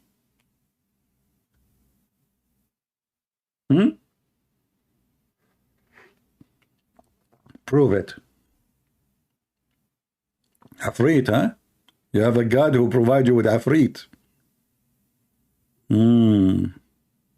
شبيك لبيك Mr. Afrit بين يديك تكبير. And then the story here is even more hilarious. So when this ant and her I cannot believe it that they knew her name. Unbelievable. How you know the name of the ant who spoke to Solomon, brother? Do you register the names of anyone who speak to the King Solomon, brother? Those are the ministers. They write down in the day of etc. Prophet Solomon, he went to the valley of the ants, and then there is one of the ants. She said to the other ants, hide yourself, otherwise the Prophet Solomon will crush you. Then the prophet, he says, bring her here, arrest her, and he investigate with her, and he asked her, why you said that? She said, oh, Prophet Solomon. Look at the conversation here. The ant Tahiya brought to him, and she was. He asked her, and look at the word her. How you know it's her? Not he. You idiot. They say to you the word ant is a female. You idiot, the word ant is a word we use for both gender when we speak to an insect. Male or female. We don't look at their balls. We see an ant, we call it ant. Namla. Idiots. Why did you warn the ants? Have you not to come to know that I am a fair prophet of Allah? What the heck is that? Look at the investigation of the SSS, the KGB of Putin. Well, why you are afraid lest I am and I, my host, should smash you all? Takia the ant, she said, O Prophet of Allah, I do not mean the smashing of the body, but the smashing of the heart. Look at the wisdom. This is an ant. If you're an ant now, it's time for you to be proud. If you are an ant, it's time for you to feel so proud. This is a real ant. And this is the wisdom of ants.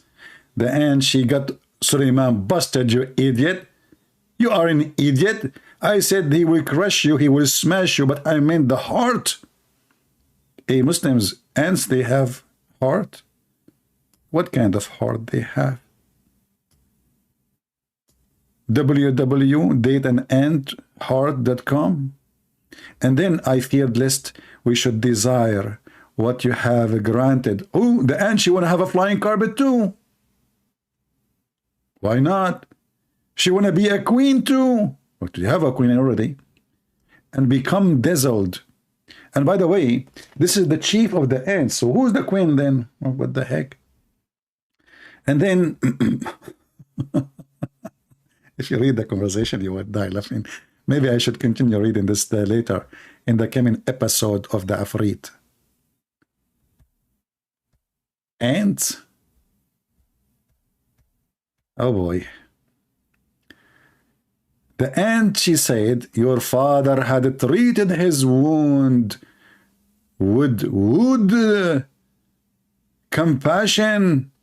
So he was called Dawood. Oh, now we know why his name is Dawood.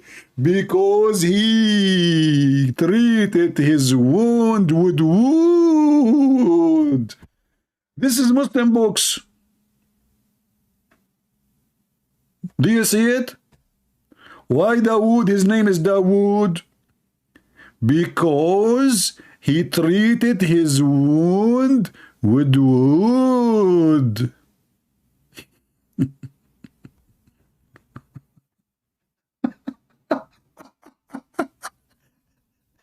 One day I'm going to die from heart attack laughing at this stupid religion.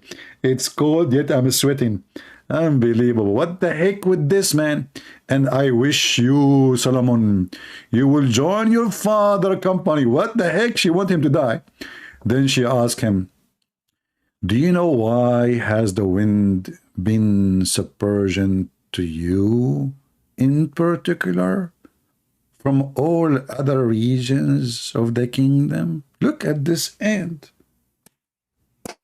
This is Einstein, and now we are talking about politics. She was brought to investigate what she said.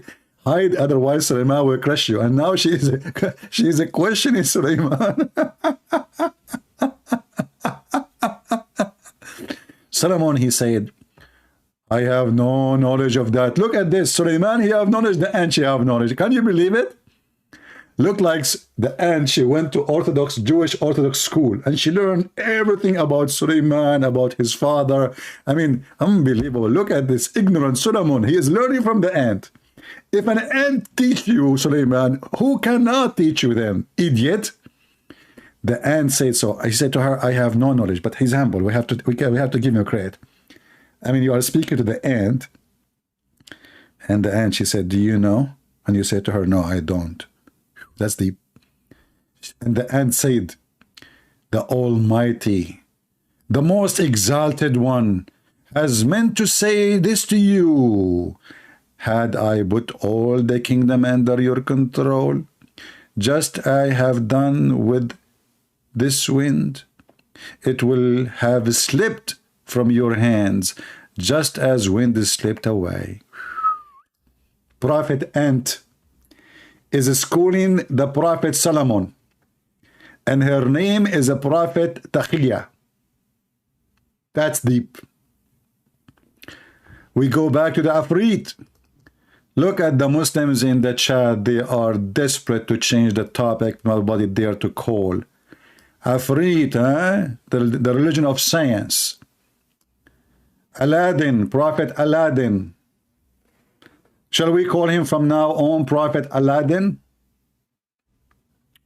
Or Alibaba and the 40 Thieves? Which one is better?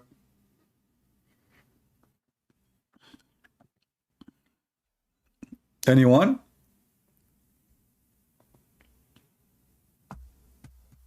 Any Abdul?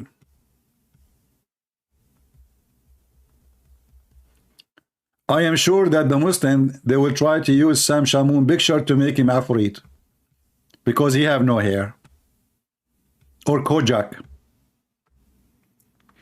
Anyone who have no hair at all, he is Afrit. Can you show us the validity of your source? Guys, a Muslim is asking question. When a Muslim he ask a question, he make poo-poo. Hamoud, he go mute for an hour and then he post a question. Hamoud, are you sure you are not paid by Christian Prince? You idiot. This is your source. You are asking me to show you validity for it. What about you do that? If it's not valid, why are you Muslim teaching it? Why you have it in your website?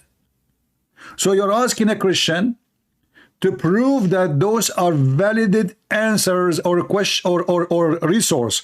What is valid about the story of Solomon in the Quran? That Solomon, he have Afrit. As long as you can validate things, can you validate for us that Solomon, he have Afrit and he steal furniture, as the Quran say? Here we go. This is your books. Who is a Muslim can validate for us? Respond to Mr. Hamoud. 99.9. By the way, this is a Muslim voting. Muslim, all of them, they vote 9.99999. They vote yes to Islam, and the one who did not say yes, he died because he could not. He was going to say yes, but he died before he said. Hamoud, are you there? Can you validate? The story is mentioned in the Quran that Solomon, he spoke to the ant she spoke to Solomon. Solomon is investigating. I mean, you are asking me, can you validate the source? The Quran says so. The Quran says Suleiman, he spoke to the ant, and the ant spoke to Suleiman.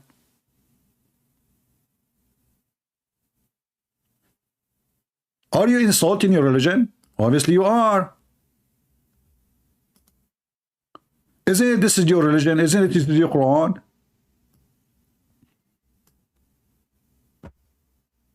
Huh? Here we go. The conversation is here in the Quran. And in order to avoid the embarrassment, you are asking a person who is a Christian laughing at the Quran, can you validate?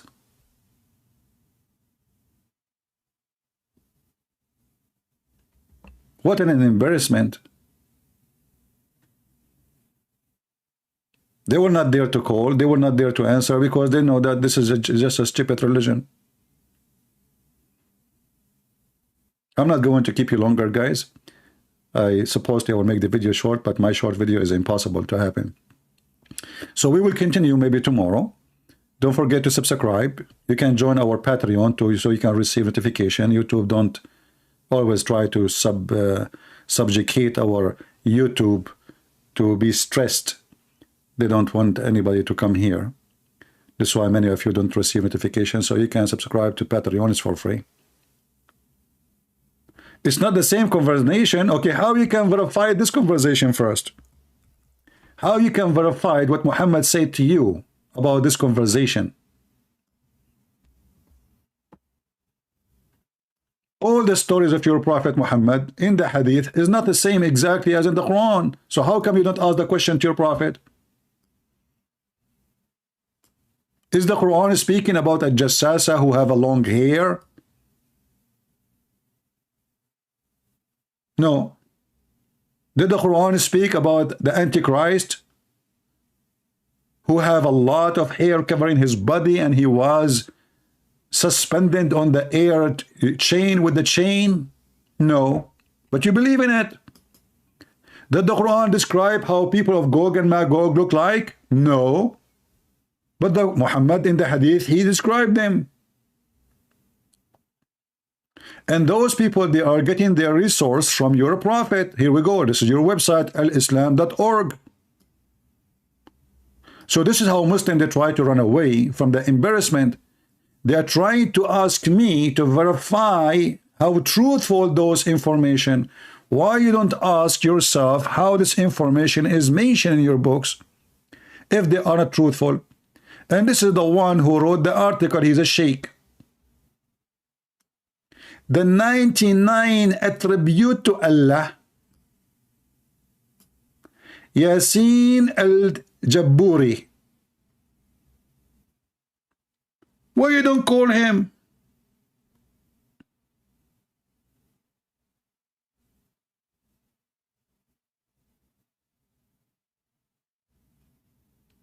Your book is laughable. It's a joke.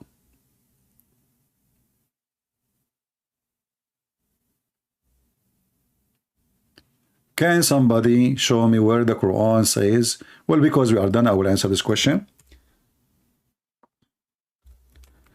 The Quran mentioned that the Quran is a hadith, and it is all those verses in the Quran in front of you speaking about hadith, hadith, hadith, hadith, hadith, as you see, all of them. But like here, chapter 20, verse number 9, it says, did the hadith of Moses came to you? And then he tell him about Moses. So all the story of Moses is hadith. All the story of Isa is a hadith. All the story of, it's a hadith in the Quran. Quran is a hadith. However, the Quran confirmed that the Quran itself is a hadith. This is chapter 39, verse number 23. And the Muslim translate the word hadith as a statement. So the best of the hadith is the Quran.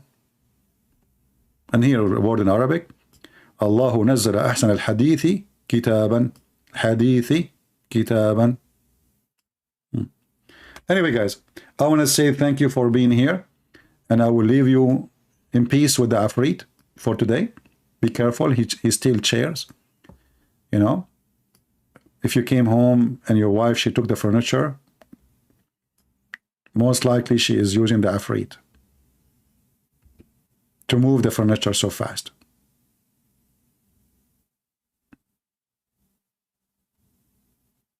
IFRIT is true. And I saw many IFRIT in my life. I saw Joe Biden. This guy is IFRIT. He become president, prices go so crazy. You tell me how he can do it in 2 years. He make the prices 4 times more for everything, unless he's IFRIT. Isn't it obvious? He took not only your chairs, he took your money, he took your saving, he took your wealth. He is going to make the American bankrupt. IFRIT. Joe Biden is IFRIT. Trump is other IFRIT. He do the opposite. He get rich. Putin is IFRIT. He want to steal the land of the Ukrainian. Afrit. We have many Afrit in this world. Scammers, cheaters, liars, politicians. But we have a specific Afrit. He's a Muslim Afrit. No Muslim can answer about him. And the second we asked them about the Afrit in the Quran, all the Muslims, they became invisible like Mr. Afrit, who was visible in one day. But now he's invisible and nowhere to be found. What happened to you, Afrit? You went to New Zealand? Huh? Maybe you are in the... this is the Bigfoot we heard about him in the bushes. Those Americans, just tell them stories, they will believe it. Bigfoot. Tell them Afrit, they will believe it. A lot of superstition people and crazy people. Afrit. Oh, hold on. We have a Muslim trying to call.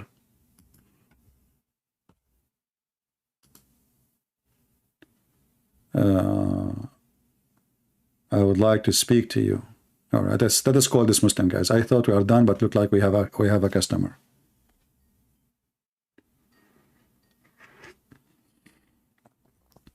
Hello?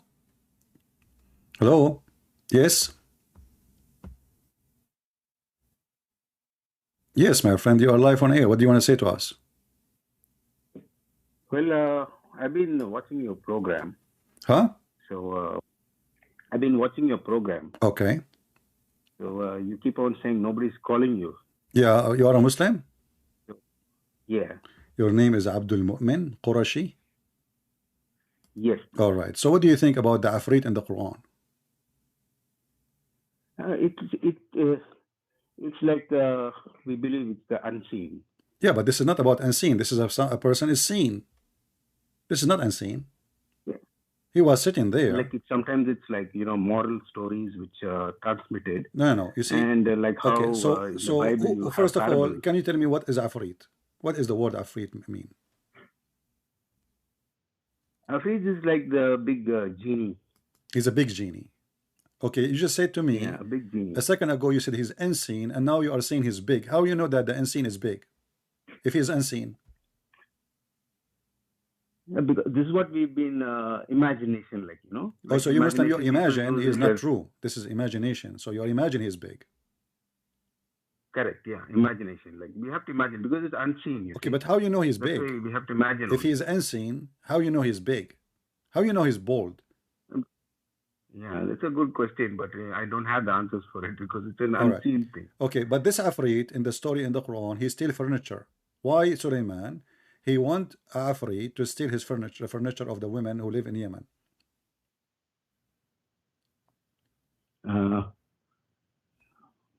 Maybe something metamorphical. What metaphorical? She have a throne. He wanna take her throne. What metaphorical? It's a chair. And he is asking the chief, who is going to go and get the chair for me? Is that lawful for a prophet of Allah to steal the chair of a woman? She did nothing wrong to him. But is it where do you find this mentioned in the Quran that he's trying to steal? It's in the Quran. It says that. Is your screen open? Can you see my screen? Just a second.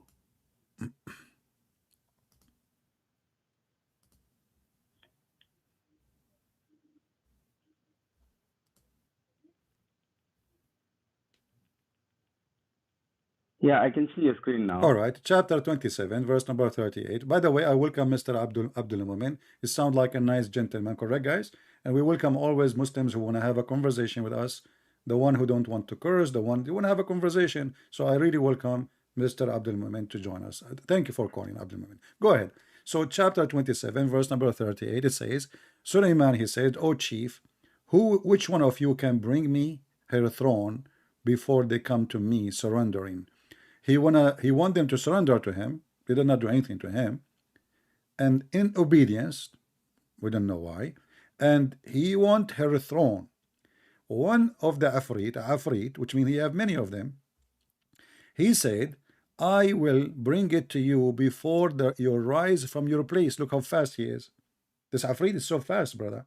He can go all the way from Jerusalem all the way to Yemen and bring the throne back round the trip before Suleiman even he can stand from his chair. Like how long it take to stand from the chair? Few seconds, correct?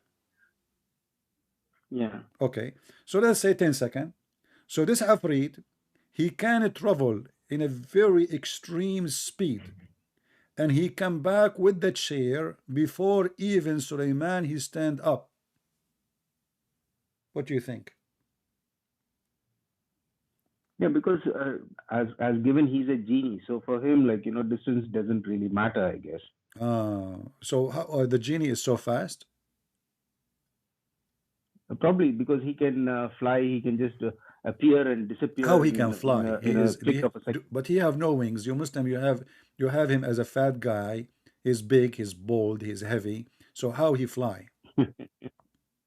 Well, you have to watch the movie Aladdin then, I guess. Well, this So you can Aladdin, get some this imagination Aladdin, of but that. even Aladdin, it take him. You see, just to go with you, the Quran says that the flying carpet of Solomon, which is extremely fast, it take 1 month journey by noontime. 1 month journey is the distance of people used to measure by traveling by walking. At that time, there's no airplane, correct? So 1 month Yeah. journey is the distance the flying carpet of Suleiman can go by noontime. That's mean if we, Yeah. if you know, in the old days they measure the day like by sunrise, sunset. So it's the same. We can say it is, let us say 6 hours. I don't want to say 12 hours. I would say 6 hours. So by noontime, 6 hours is going to fly a month journey, the flying carpet of Solomon. By the way, do you believe in flying carpet? No. But this is in the Quran. Yeah, but in the Quran, it's not mentioned as flying carpets. No, it's mentioned as, mentioned. the power of the wind. No, my friend. The power of the Right. wind. Okay, the power of the wind go Yeah. under the mat. He have a mat made it from wood. The wind go underneath of him and carry him and his host. Yeah, probably this technology hasn't yet been invented, and already the Quran has foreseen this technology. The Probably Quran one day what? we The will Quran come will what? maybe 100 years from now. This is technology Quran now. hasn't. So this is not this is technology. Yes. This technology is not yet available to humans yet. Flying carpet technology. No, we have an airplane. No, this is even faster than that, no? No, airplane is way faster because it says to you it take by noontime a distance of 1 month journey by feet. This is very slow actually. Yeah, but even an airplane, So the listen. maximum number of people nowadays is around about what, 500, 600 people on one big aircraft. But here you're talking about. But according to your story, Suleiman and his kingdom, all of them, they are flying in the top of the flying carpet. Yeah, correct. How big the flying So carpet the technology is? is not yet come. Huh? Must be huge. Must be very huge for them to carry. Okay, like must what I be told very you about, huge. what, Okay, 80,000 how chairs? huge? You see, it says that all his kingdom expand all the way from Jerusalem all the way to Persia. So in order to carry all this kingdom, all his horses, all his soldiers, all his cook, his wives, even his houses in the top of the flying carpet, that means the flying carpet have to be at least 1 million square foot, 1 million, sorry, square mile. Probably. Okay, you believe in such a thing? Like I said, we don't have this technology yet, no? Oh, this is So we can't technology. imagine. Yeah. Okay. So what do you Not think yet about this- what do you think about Suleiman speaking to the ant? Yeah, that is something which is, I've listened to your shows before, and I also can't get my head around it. It's what I'm thinking is just like maybe it is just to show that there is a dialogue going on, but not with action speech as such, like probably in their minds. But no, the Quran says, then the ant she said, and Suleiman he heard her speech, not in the mind. She said, Probably they were talking. she said to who? The The ant, she did mind. not speak to Suleiman. So the ant, she spoke to the ants, correct? Correct. Yeah. Okay. So the ant, she spoke to the ant. Suleiman, he heard the speech of the ant, saying to the ants, hide, otherwise Suleiman will crush you. Correct. All right. The Quran says that Allah, He taught Sulaiman the language of the birds, correct? Correct. All right. How he understand the language of the ants?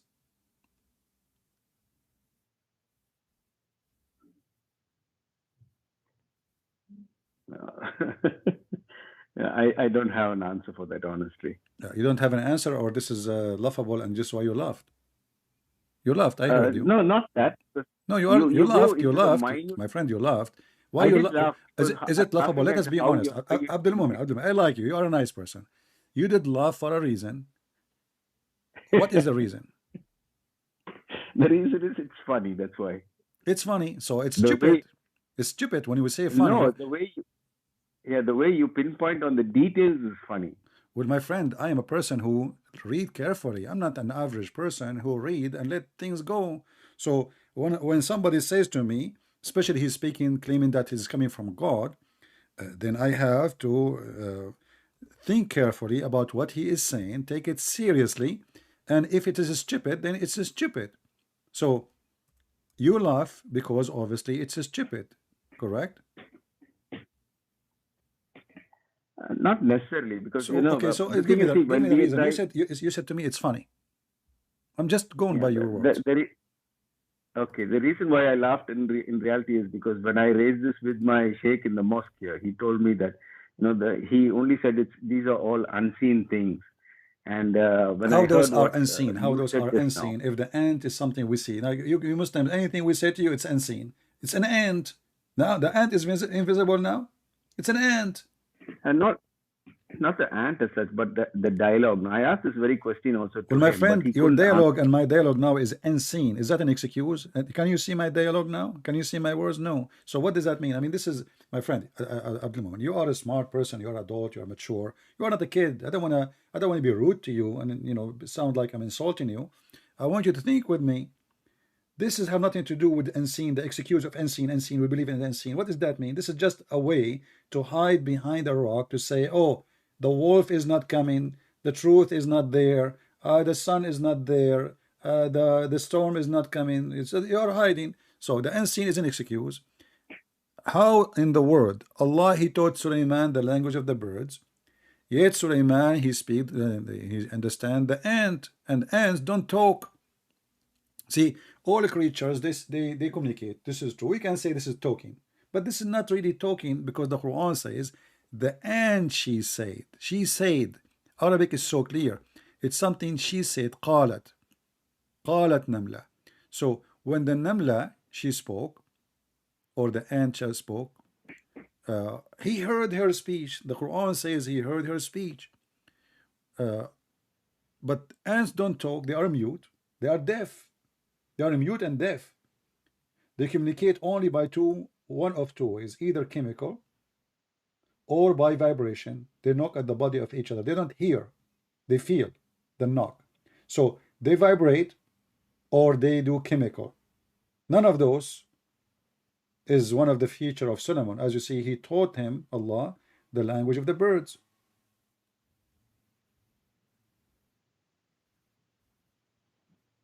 And then in that case, I'll have to say, like again, like with the carpet story, like this technology also hasn't been invented yet to be able to. So now communicate anything with we say, it's funny, and you yourself, you laugh at it. You say, now it's technology. Did Allah, He gave him a cell phone translator? What does that mean? Okay, well, let us be mature in the answer. This is what does this have to do with technology? Allah, He taught him the language of the birds. You see, if Allah taught him the language of the ants, I will say, okay, well, He gave him a feature. Somehow he can understand the ants, but He taught him the language of the birds. Now, Sulaiman, he speak the language of the birds. Why Sulaiman, he have an army of birds?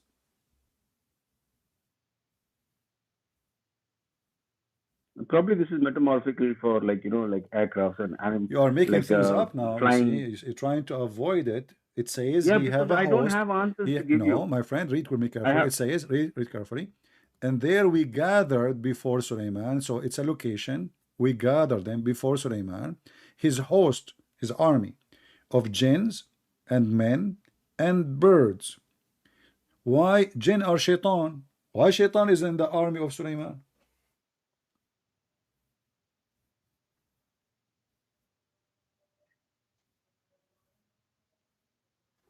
Probably he had control over all these How he supernatural have beings. control? Is it true that he have a ring? He controlled them? Yeah, that's what it says. No, he controls them with his Okay, he ring. controlled them by a ring. Did you watch the movie The Lord of the Ring? Yes, Do, yes, do I you did. believe really in such a ring?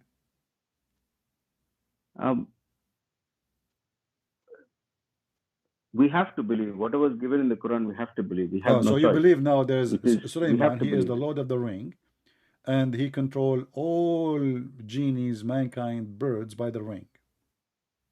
That's what it says in the Quran, And right? why Muhammad don't have that ring? Because he's not Solomon. Only Solomon he can do that. Yeah, only Solomon was given that power. Is it Like each prophet was given different powers. Is it true that when Suleiman he went to his bathroom, he gave his ring to his wife, and then Shaitan he took the look of Suleiman, and then he took the ring and he became a king?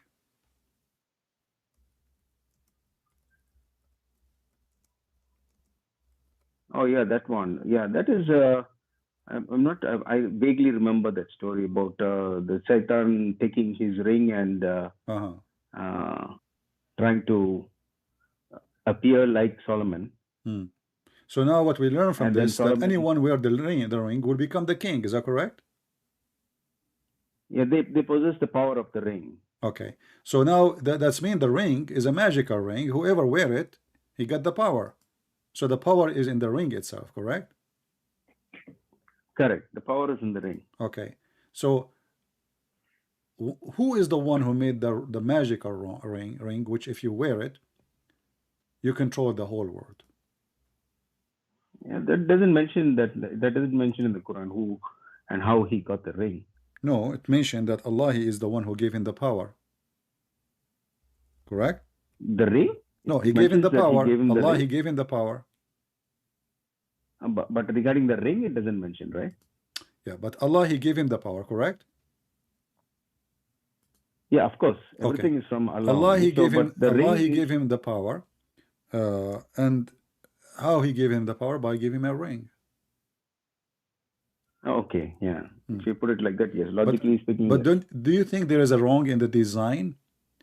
Because Allah he gave him a ring, supposedly, so Suleiman would be the king, right? And then Shaitan he wear it, and then the king became the Shaitan. Probably it was a lesson for Solomon to learn. This is what? A lesson for Solomon to learn about. So Allah he made the ring this way. Anyone can wear it. Do you think that somebody will find this ring one day and will control us too? It might not be a ring, but it might be like, for example, today the world is controlled by internet. So each one has a mobile in so the ring of Solomon today is like that too. The ring of Solomon today is Google.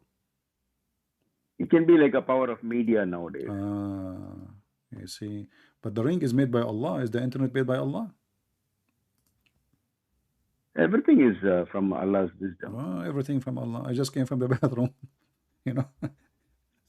Everything from Allah. What does that mean? My friend, focus with me. The story in front of us here. Let me show you. I will it for you on the screen.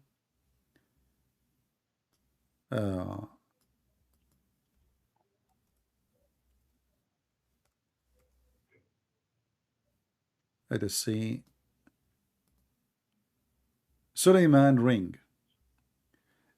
Here is the story of Suleiman, how he went to the bathroom, and then before he go to the bathroom, he take his ring, he give it to his wife. His wife, Shaitan, came to her. He took the ring and he took the look of Suleiman. How Shaitan can take a look of Suleiman? Can Shaitan clone? Where is the source for this one which you're reading about? This is your Muslim website, and those are Islamic books, as you see. This is al-islam.org. Which website. one is this? Al-islam.org. Islam.org. Okay. Yeah. So Suleiman, he took his ring to do defecate. He want to go to the bathroom, which all king like me do. And then he gave his ring to the wife because it's not allowed to take the ring, the holy ring of Allah inside the bathroom. So he gave the ring to his wife. Some story says servant, depending on the who reporter. And his wife, and the Muslims are confused about what the name of the wife. And even they claim that Solomon, he married from a woman. Her name is Jarada. She was half daughter of a genie, Shaitan, half daughter of a human. And then, you know, Shaitan, he take the ring and he became the king, and Suleiman became a person homeless. And then the Shaitan, he start having sex with the wives of Suleiman, and the wives, how the wives, they notice that this is going to be Suleiman because he's so good in bed. Never stop, like durgan, durgan, durgan. So they told the elders about how good he is in boom, boom, boom. And then Shaitan, he discovered that he been exposed now. So he took the ring away and he threw it in the ocean. And then a fish, she swallowed the ring. Solomon one day, he was helping a fisherman because he was working as a porter. He told the fisherman, if I carry those fish for you to your house, what you give me in return? The guy, he said to him, I will give you 2 fish as wages. Suleiman, he took the fish as wages. He went home, he opened the fish, he found his ring. How much the story is convincing for you, Mr. Abdul Mumin? Yeah, it sounds like there's a lesson to learn there, that because Solomon was, having so much of riches, and to come down to the poor state where he had to go and fight for his own food. And then he gets back the ring in the end. So, it is like he learned his lesson that he should not be too... Is that a story? Is that a story made for adult or for kids? Do you really believe in this? It's like more, what is the moral of the story, basically? No, this is not about, this is a story happening supposedly as it is. This is not up to you to say to me, this is metaphorical to teach us how. This is supposedly what happened. The ring is physical, Suleiman is physical, the fisherman is a physical, the fish is physical. He opened her stomach, he found the ring. But isn't it, this is obviously a fairy tale story? Yeah, it might be to you, but for us, we look at it as, what to you is not a fairy tale story. story. Why is not a fairy tale story for you? Why? Because we look at what we learn from the story. What you learn? You learn that Suleiman have a ring, and then he found. No, we learned that the ring basically symbolizes power, like you had clearly put it. That is the power from Allah. Okay, I will go with your story just to show you how stupid the story. Okay. You agreed that if you wear the ring, you become the king. You control everything. Correct? Correct. You have the power. Shaitan now he took the ring. Correct? Correct. Okay. Shaitan, he was exposed by the wives that he is not Suleiman because he have so power in sex. Okay? Correct. Okay. Why Shaitan would throw the ring? As long as he's wearing the ring, he's controlling them anyway. Why is that? Why he want to run away? I mean, if the ring is giving me control over human, over genie, over everybody, why I want to take the ring and throw it in the ocean when I am wearing the ring? I have the ring. Why he did that? Yeah, but that is why. Yeah, the reason is basically Allah has also given the intellect to the wives to recognize that he is not Solomon, so he gets caught. So he got caught after he effed them all. Is that what Allah he want? Probably. He wants that's why that was a test. He wants what test? Probably. Allah, he made Shaitan effing the wives of Solomon one after one until their vagina became red. And this is a test for Suleiman. What about making Shaitan effing Suleiman to be a test for Suleiman? This is not a test for Suleiman. The one who got effed is the women. They are not Suleiman. What does have to do with Suleiman? So what kind of religion allow Shaitan to eff a prophet wife? Yeah, so that he will learn his lesson. Now, once he lost the ring, then he was turned to the streets. You see, so automatically he's learned his lesson. First of all, here we have many stupid things is being said, because if Shaitan he can clone, and you agreed that Shaitan he cloned the look of Suleiman, correct? Correct. Okay, how we guarantee that the one who came to Muhammad is not the same Shaitan, and he cloned the look of Jibreel?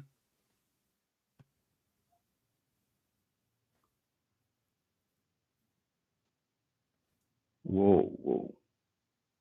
Because now you agreed that Shaitan, he can clone anyone.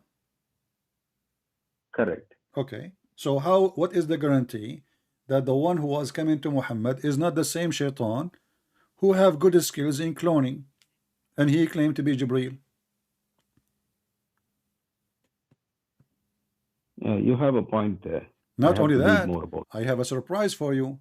Isn't it your prophet, he said that he received satanic verses from a Shaitan, his name is Al-Abyad, who he came to him in the image of Jibreel?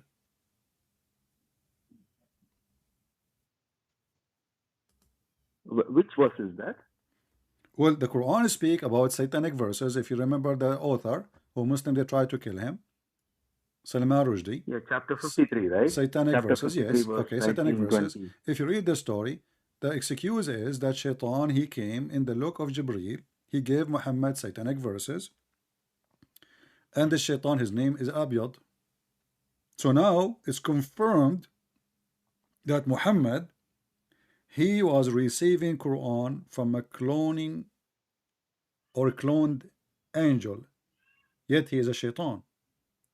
So you Muslim now, by adopting such a fairy tale story, you destroy all your belief, because now we can't trust anybody, anyone. Even Muhammad, maybe himself, he is the same Shaitan.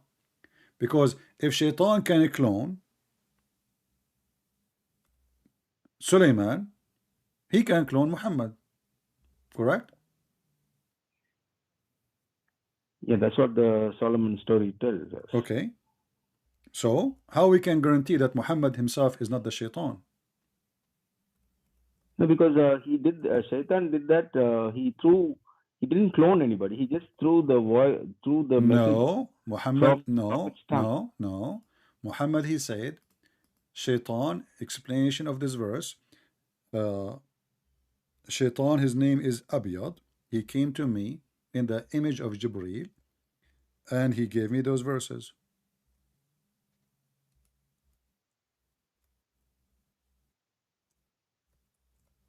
Yeah. So never did we send a messenger or a prophet before you, but he recited the revelation, narrated or spoken. Shaitan threw some falsehood in it. Yeah. So? Yeah. See, Shaitan, he just threw falsehood in what he was reciting. Yeah, but how he threw? So he didn't Satan didn't take any form. How Muhammad convinced? Because all you Muslim, you always say that Muhammad, he don't receive something in his head. He meet the angel, and the angel give him Quran. Correct? Correct. All right. So, in order for Muhammad to receive those verses, he have to meet the angel in person as usual. Correct. All right. How the Shaitan he came? Muhammad, he confirmed. He says Shaitan, his name is Al-Abyad. He came to Muhammad, and he is the one who gave him the satanic verses. Correct. That's what happens. All right. Now we have two angels. One, his name is Jibreel, and one is Shaitan. Both, they look the same. Correct? Yeah, but doesn't Jibreel come back again to? How we know that the one who came back? How we know that the one who came back is not the same Shaitan? They look the same. Yeah, because he advises him and tells him, no, like, why did you speak those words? I didn't give you those words. He confronts him with that. This is actually additional proof that Muhammad is a satanic man. Because if the angel came to him right away before he do it, don't the angels is watching? Isn't that the angel watching? Isn't it Allah watching what Shaitan is doing? Why he waited until Shaitan? He took the image of Jibreel. He come to Muhammad. He delivered the verses, and then 2 weeks, 3 weeks after, angel he come to him. He says, Muhammad, what you did, this is not me who spoke to you. Shouldn't he right away say to him, this is not me?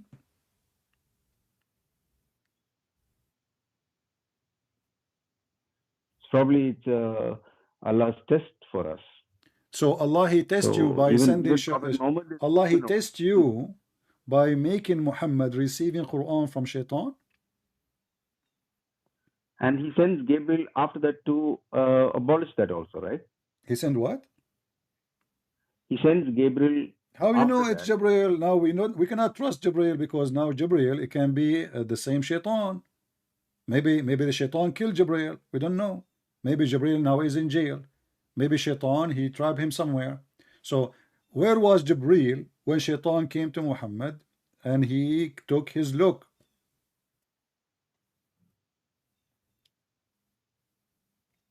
Isn't you Muslim believe that angel is always accompany even normal Muslims? Correct? Correct. Okay. Now this is Muhammad. Do Muhammad have an angel, his name is Jibreel, accompany him or not? Yeah, but every Muslim, we believe that we have a Satan also with us, no? There is a Satan on our left shoulder and a Satan and a good angel on our right shoulder. So both of them are doing controlling his mind at the same time, probably. No, this is not about controlling mind. This is about a physical person. He come to the in the image of Jibreel to Muhammad, and he spoke to him in the look of an angel. It's not in the mind, it is physical. Yeah, but the verse doesn't say that, CP. It says no, the verse actually, okay, just to show you that the verse doesn't make any sense anyway. Why? Look, read with me carefully. It says, never we send a messenger or a prophet before you, but when he recite revelation or narrated or spoke, this is additional from the translator, shaitan, he throws some falsehood in the recitation. Correct? Correct. All right. So now the recitation of the shaitan is where? Is mixed with from the prophet's tongue. No, he recited already. Quran is always recitation, is not a book, it's not written yet. So the Quran of shaitan is mixed with the Quran of Allah, correct? Those words alone. It doesn't matter. The Quran is words too. The Quran is words. Isn't the Quran is words? So the words of shaitan. Those verses, I mean. Those particular verses, I mean. Yeah. So the particular verses. Okay. So the satanic verses, now is inserted by the mouth of Muhammad with Allah verses. Do we agree? Correct. Okay. And then Allah will delete them. Correct. Correct. All right. How we can guarantee that this verse itself is not coming from shaitan? To make us relax, because now people, they discover that Muhammad is a fraud. What happened when Muhammad recited those verses, he started bowing down to the gods of the pagans. Not only he recited them, he said, those are the three daughters of Allah, the high, their intercession to Allah is required. And he bowed down, and all the pagans bowed down with him. So not only he recited by mouth, he physically bowed down to the idols. The Arab, then they say that here we go, Muhammad is a liar.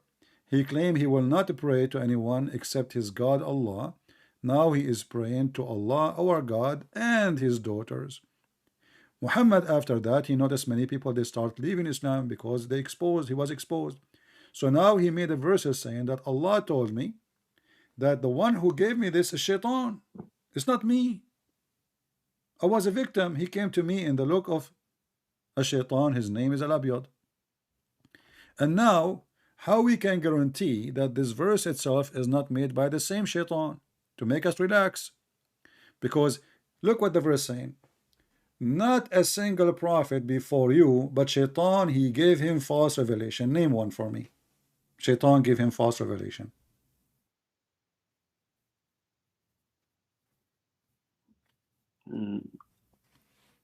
Satan gave who false revelation? According to the verse, yeah, every prophet before Muhammad, he received satanic verses. Name one prophet he received satanic verses.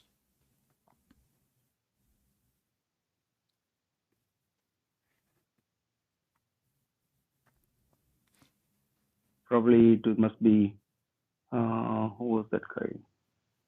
You mean for prophets from mentioned in the Quran or in any the Bible prophet also? if you wish? I don't know. You can tell me even Trump. I don't care. A person you consider him as a prophet. This story never happened to anyone. This is only for Muhammad. Received satanic verses. He recite them. He say them, And then he waited a few weeks, and then where was Jibril all this time? And you know, and don't you Muslim, you say no one can make Quran save Allah? Correct. Okay, how Muhammad did not notice that this is going to be from Allah?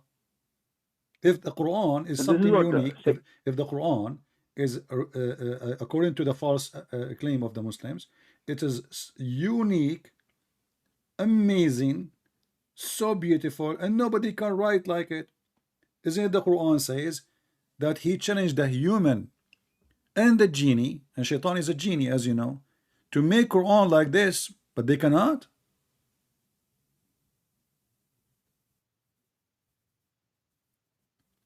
Yeah, he's talking about the entire Quran, not just one or two verses. No. He said surah.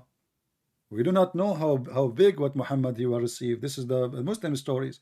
So if I can make a sentence like Allah, then I can make a surah, because surahs is many sentences. I will make one sentence, one more sentence, one more sentence. I have a surah. So can we write the same as the Quran of Allah? Obviously, Shaitan can do easy. As you see here, Shaitan, he gave Muhammad satanic verses. Did Muhammad notice that this is not from Allah? At least because it's different way. Yeah, because Gabriel came back and told him that it is not from exactly. Allah. So Muhammad did not notice himself. How Muhammad did not notice that what he said is wrong? Yeah, because he's only revealing God's word. No. Just wait. What do you mean revealing God? This guy, he keeps saying we worship Allah only, we worship Allah only, we worship Allah only, and now he is saying the daughters of Allah is true and we have to intercede through them. So he did not notice that this is a total contradiction for what he said before. So now I say to the Christian here, we need to worship Jesus. Only Jesus can save us. Only Jesus can help us. Only Jesus can take us to heaven. Only Jesus can forgive our sin. And then second day I say, oh, forgive, you know, follow a priest or a bishop. He can forgive us. No, this is a contradiction. Either only Allah, and then you call yourself, as you claim, monotheist, or you accept that the daughters of Allah are true, and you worship them and you ask them for intercession. So let us say Jibreel never show up. Shouldn't Muhammad knew that this is really totally the opposite of what he said?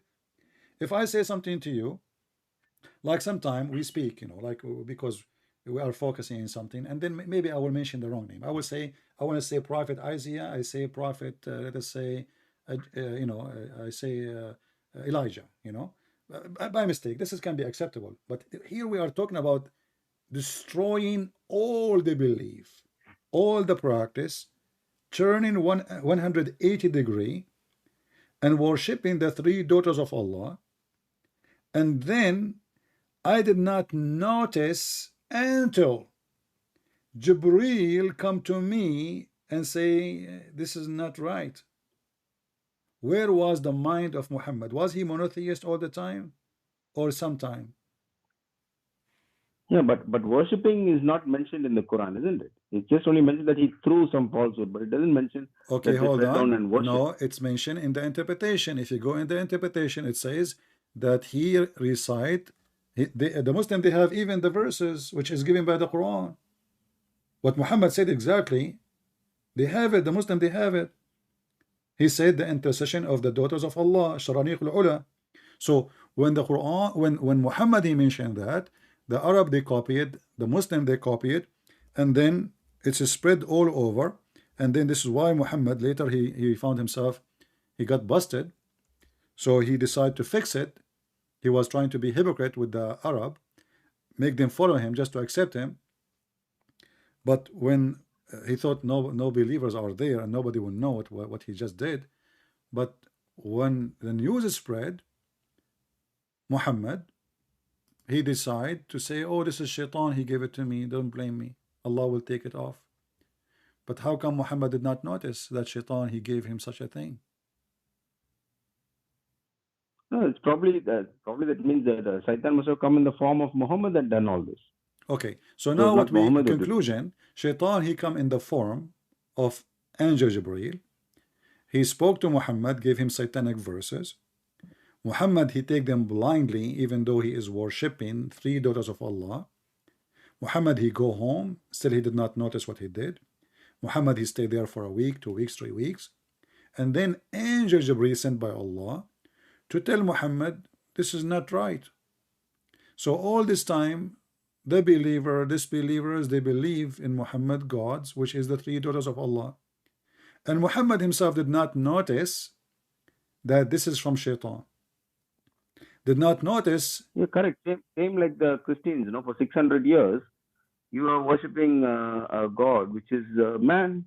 Okay, Same like that. Now, but you see, we don't have, okay, hold on. You cannot compare, because we don't believe that Shaitan, he gave satanic verses to Jesus.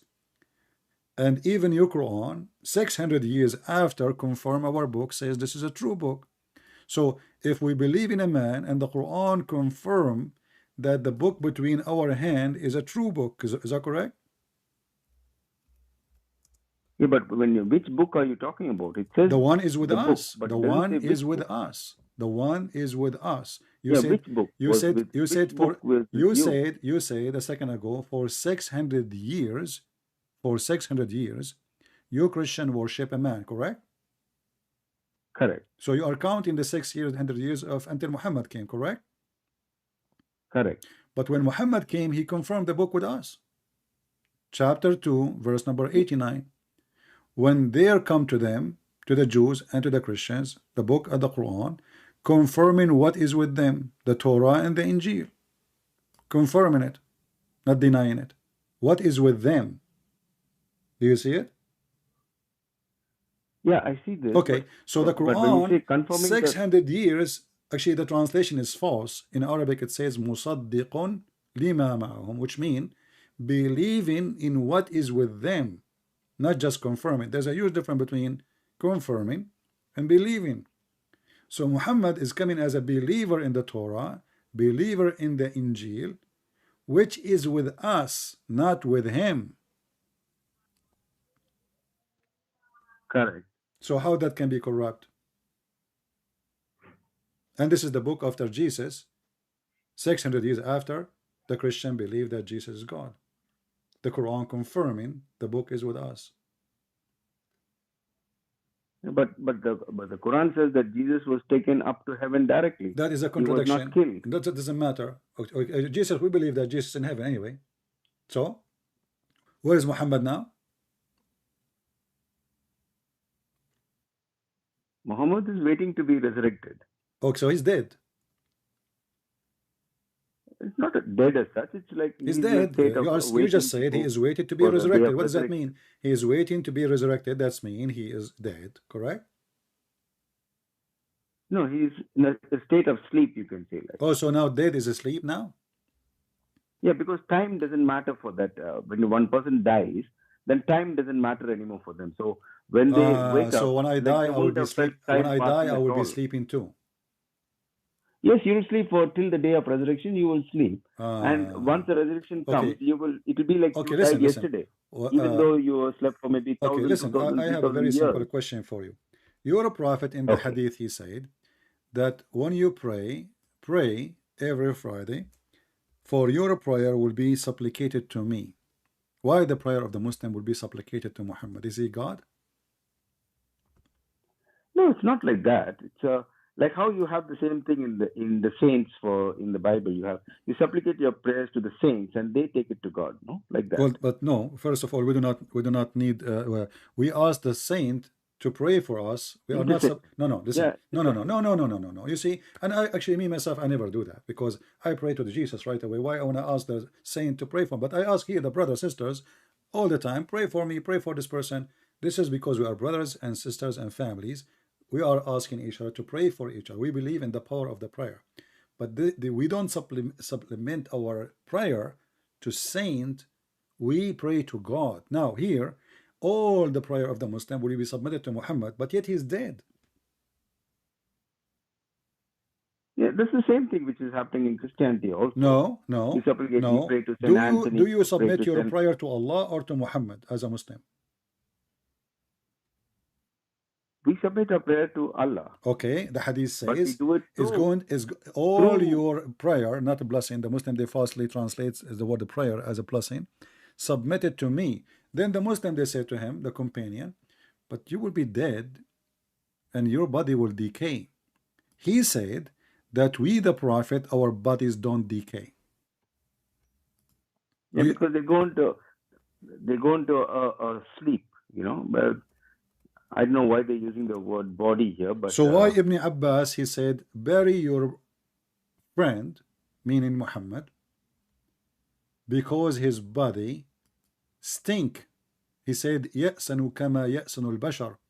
Bury your friend, he stink as all human, they stink. So Muhammad is a fraud. He claimed that his body will not decay. They did not bury him for 3 days. They were hoping that he will be the same as Jesus. He will be resurrected to heaven. So they waited 3 days exactly. Then he stink badly, and his belly became full of fart.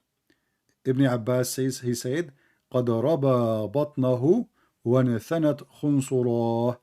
His belly became so full of fart, and his fingers, they shrink, like they grab, you know, when the person, his body is trying to start to decay, his feet, they will look different, his fingers will look different.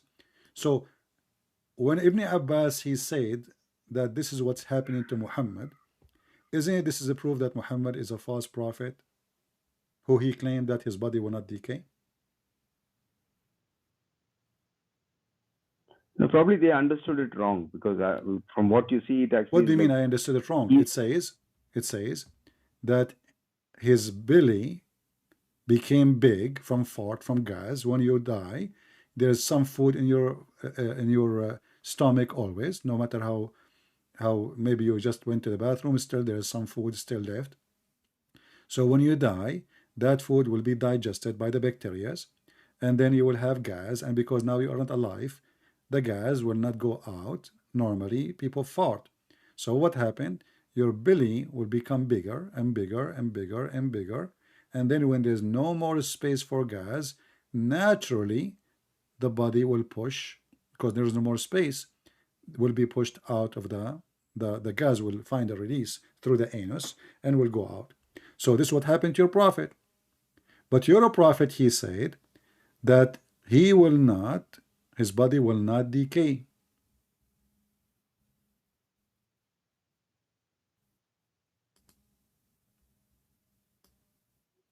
If you want me to show you the reference, I can show you as many references as you wish. He didn't say that. Huh? The hadith says that. What? They're asking him that question. The people are asking him that question. How can our blessings be submitted to you when your body has decayed? That's what the people are asking him a question. Yeah. But the Prophet says that Allah has prohibited the earth from consuming the bodies of the Prophet. He hasn't mentioned anything about decay only, just about consuming. No, he says consuming. They are asking about decay. He said cannot consume it, which means decay. My friend. No. This is my friend. You are reading a translation, and this is your Muslim translation. What was the question is? How we can do that when your body will decay? He says, correct. Allah forbid the earth from consuming the bodies. How the earth consuming the bodies? Decay. You became dust. So don't tell me it doesn't say decay. You will not look good with it. Anyone who is watching, he knew that now you are not being honest with me. It's about him being decay. Actually, in some hadith says that when Muhammad he died, in less than a day and a night, not 3 days, a day and 1 night, which means 24 hours. The day is daytime, the night is nighttime. So in less than 24 hours, Muhammad, his belly was full of fart, and he changed. The skin changed, the look changed, everything of him changed. Yeah. So CP, this portion which you're discussing here is this. I see. Yes, there are certain things which don't make sense here in this hadith, but you know, if you look at what the context is basically is like how Christians you pray to saints. We don't. Like I answer about this. Don't repeat that. Don't repeat the same. We don't pray to saints. Saints are like us. No, I've seen some of my friends. Saints themselves, they ask God for forgiveness. So when we say saints, We are talking about the best of us, who they are. They give their life to God, serving people, but doesn't mean they are not sinners. All of us, we are sinners. The Bible says it clearly, all mankind are sinners. Nobody, no Correct. exception. So Correct. don't let us not to you see, we are going from a place to place, and everything shows that Muhammad is mentally ill and he's a liar. Let me ask you, Shaitan, he appeared to Muhammad and he gave him satanic verses, correct? Correct. In the image of Jibreel, correct? That doesn't mention in the Quran. It just says he threw in the No, in the hadith, in the. your prophet says that Shaitan ismuhu al-abyad atani. He explained why. You can go and read the interpretation of the Which verse. hadith is that? Read the interpretation. Shaitan, his name is al-abyad. He came to me. Go to Al-Razi as an example.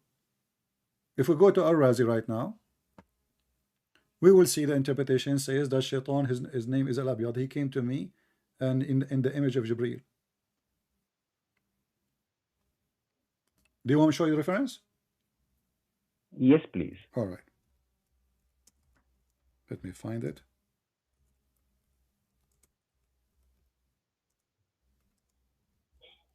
And look like in Islam, everybody clone everybody. Because Jibreel himself, he cloned someone. His name is Dahi al-Kalbi. So now we have two Dahi al-Kalbi, which is very weird. Yeah, that's because Jibreel came in a human form, isn't it? Doesn't matter. Well, here we go. So now Shaitan, he come in the image of Dahi al-Kalbi or in the image of Jibreel, the same Jibreel as we know. Doesn't matter. Everybody can clone everybody. How we can trust anything?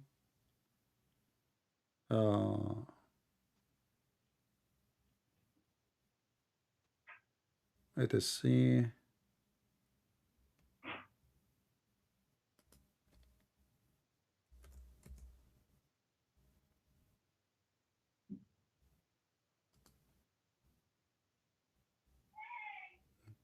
All right, let's show one by one here.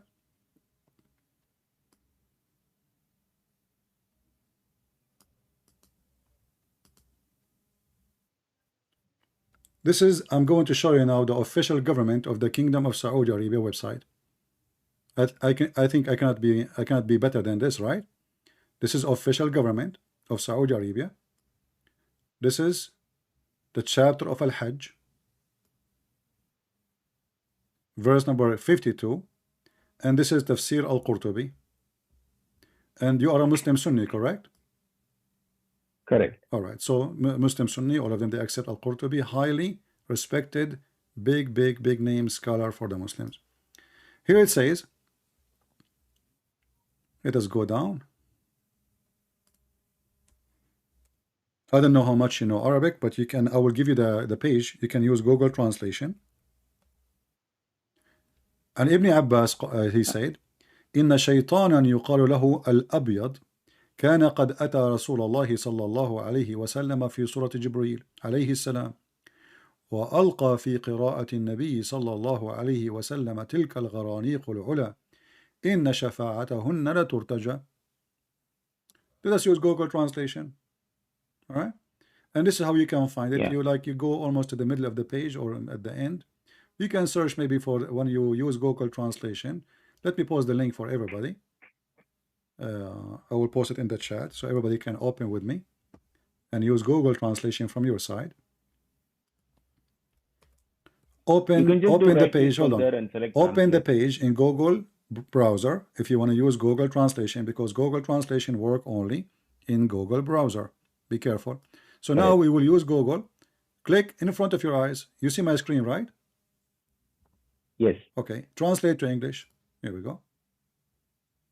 And now the page is so long, so I'm going to search for the word white in English. Maybe I can find it easier this way. White. It's not coming. It shows 0.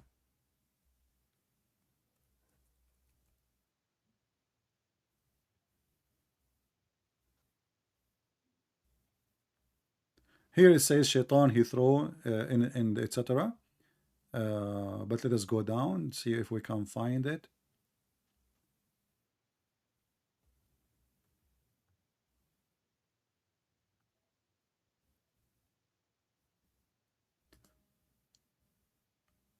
Shaitan through his wish. Abu Bakr bin Abdul Rahman ibn etc. al-Harith al-Hashim, he said, the Messenger of Allah, Allah pray on him and salute him.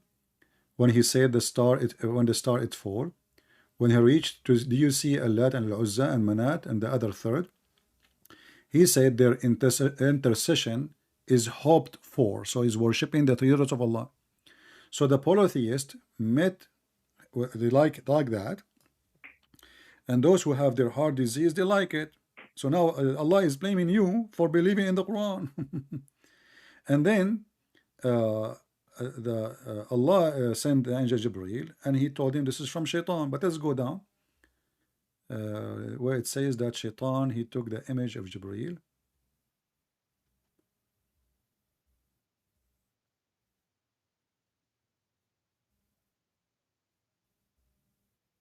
Yeah, but it mentions the see. So the polytheists met him.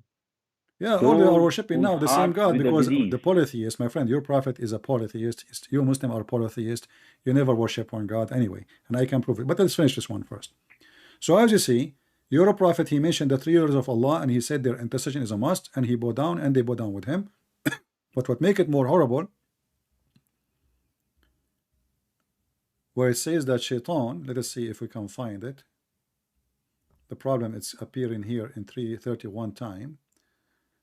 So we need to find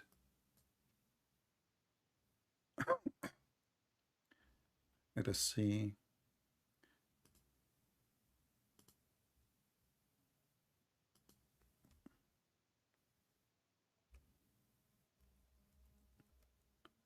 Maybe if we search for Gabriel, we can find it in the page.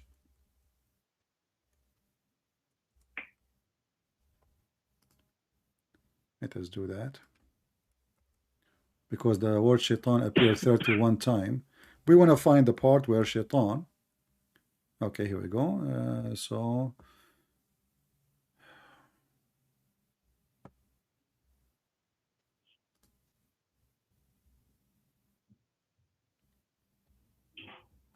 I never saw the prophet here. He mentioned Al-Atul Uzza, and he worshipped them. Okay, and then he bowed down, and then Allah, he sent down Jibreel.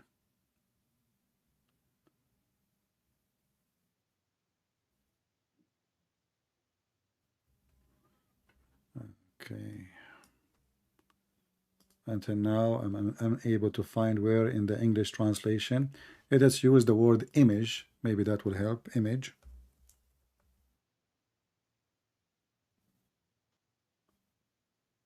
Zero translation. I don't know why the translation is not showing.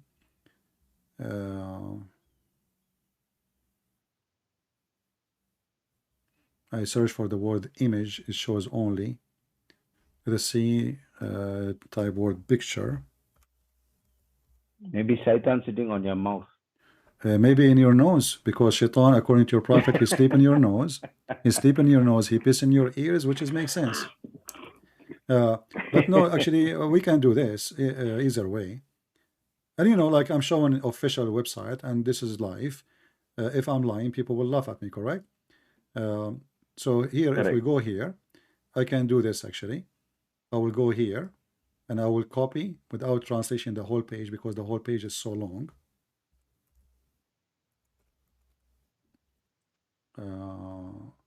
I will copy and paste in Google Translation just the part we want.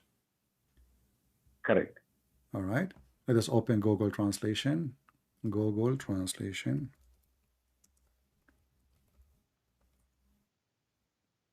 All right. I will copy in the front of your eyes. Do you see my screen? Yeah, I see it. But it looks like there's a delay, because after you, at the moment, what I see is now only just highlighting one word. One word, exactly. I will highlight a whole sentence to the end until there's a dot, which means the end of the conversation. So I will copy from here. Okay. وقد قال ابن Abbas, and Ibn Abbas, he said that a shaitan, his name is Al-Abyad, he came to the prophet in the image of Jibreel, peace be upon him, and he gave the prophet those verses that the high shrine or the high daughters of Allah, their intercession is a must. I will copy in front of your eyes. I will move to Google Translation. Here we go. Google Translation. In front of your eyes too. Translate from Arabic to English. Ibn Abbas, he said, the devil called Al-Abyad. He came to the Messenger of Allah, peace be upon him, in the form of Jibreel. Do you see it? No, it's still Arabic here. Okay, now in the form of Jibreel. You see it? And actually, maybe now. Yeah, Ibn Abbas said a devil came. It says Ibn Abbas said a devil called Al-Abyad. Al-Abyad. Abyad is white, right? Yeah, Abyad, right. the white. Yeah. This is why he believed him, because he made him look white, because Muslim, they worship white color. So now actually we can find it. Satan deceiving him, isn't it? It doesn't matter, but this is now this mean that Shaitan, he can take the look of anybody. And how we can trust that Jibreel is Jibreel? How we can trust that Muhammad is Muhammad? How we can trust that Isa is Isa? How we can trust anybody? Because Shaitan, he can come to me now in the image of anyone, and he can give me verses claiming to be from God, even if I am a prophet. How we can trust that Muhammad is not killed by Shaitan, and the one is there now is Shaitan. As you see, Shaitan, he took the image of David. Shaitan in Islam, he took the image of David. He started having sex with his wife, correct? You mean Solomon? Solomon, yeah. So Shaitan, he took the image of Solomon before. So we have a previous proof, according to Muslims, that Shaitan, he can take even the image not only of an angel, even a prophet of God. What if Shaitan, he killed Solomon? He can kill him. Why not? Solomon now is weak. He don't have an army. He don't have the ring. He don't have a sword. Shaitan kill him. And now he became Solomon. And he stays Solomon forever. How we know that the one who came to your prophet now, who you Muslim claim that this is Jibreel, but Allah will is not Shaitan. That, no? Yeah, but Allah will not allow that. Here we go. It's allowed. You see, you Muslims are really. You see the hypocrisy, my friend. You say Allah will not allow it. It's allowed. As you see, Shaitan, he came in the image of Jibreel. How more than this? No, what I mean is like my friend, is it easier? Is it easier to take a form of a human or a form of angel? Which one is hard? Obviously, the Shaitan, he can take form of anything he wants. Correct? So how we can guarantee now? How we can guarantee now that Muhammad, all his statements are not coming from the Shaitan who took the form of Jibreel? How we can guarantee that the verse itself, the one it says Allah will delete what Shaitan he throw, is not from Shaitan himself? So make you relax, because now Muhammad get exposed. Yeah, but this is only one portion which has happened, and where doesn't matter. No, we can prove that all the Quran are from Shaitan. Let me ask you, who is the one who deceived people, Shaitan or God? Shaitan. What if I show you that Allah is the one he deceived, not Shaitan? Allah is the one he deceived. No, that cannot be. Okay. What the word deceive in Arabic, do you know? Yudil? Not sure. Yeah, not the sure. Quran says that Shaitan, he deceive you, correct? Yudlil. This is the word. Yeah. Here we go. وَيُرِيدُ الشَّيْطَانَ أَنْ يُضِلَّهُمْ ضَلَالًا بَعِيدًا. This is the word yudil. You see it? It will go in front of you. All right. Yeah. But the verse after it, this is chapter 4, verse number 60. Chapter 4, verse number 60, it says, the one who will deceive you is Shaitan. And I'm going to zoom in the word again so you can see it. The same chapter saying that the one who deceives is Allah. Chapter 4, verse number 88. It says, can you put this in English so I can see it? Yeah, in English. Here we go. I'm showing you your English translation, your Muslim translation, not mine.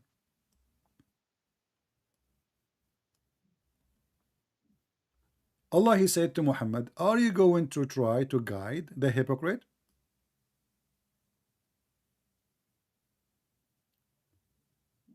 Allah has Whose cast them. translation Hold is on. this? Who is the one who cast them in disbelief? Allah. And then he can continue saying, because of what they earned. Okay, what they earned. You are the one who cast them. Do you want to guide him who had Allah had made him go astray? What astray mean in English? Go away from the straight path. Exactly. Who is the one who made them go away from the straight path? God has done this. Allah. Same thing. This is the same thing in Christianity also. No, no. Jesus, Yeah, no, in for example, Christianity, for God he in loved the the world. No, for God he loved the world. God, the Father, he sent his only begotten Son to help us, to guide us, not to deceive us, to save us. That's why we call him the Savior. Your religion says Correct. that the one who cast the one who disbelieve out is Allah, the verse in front of you.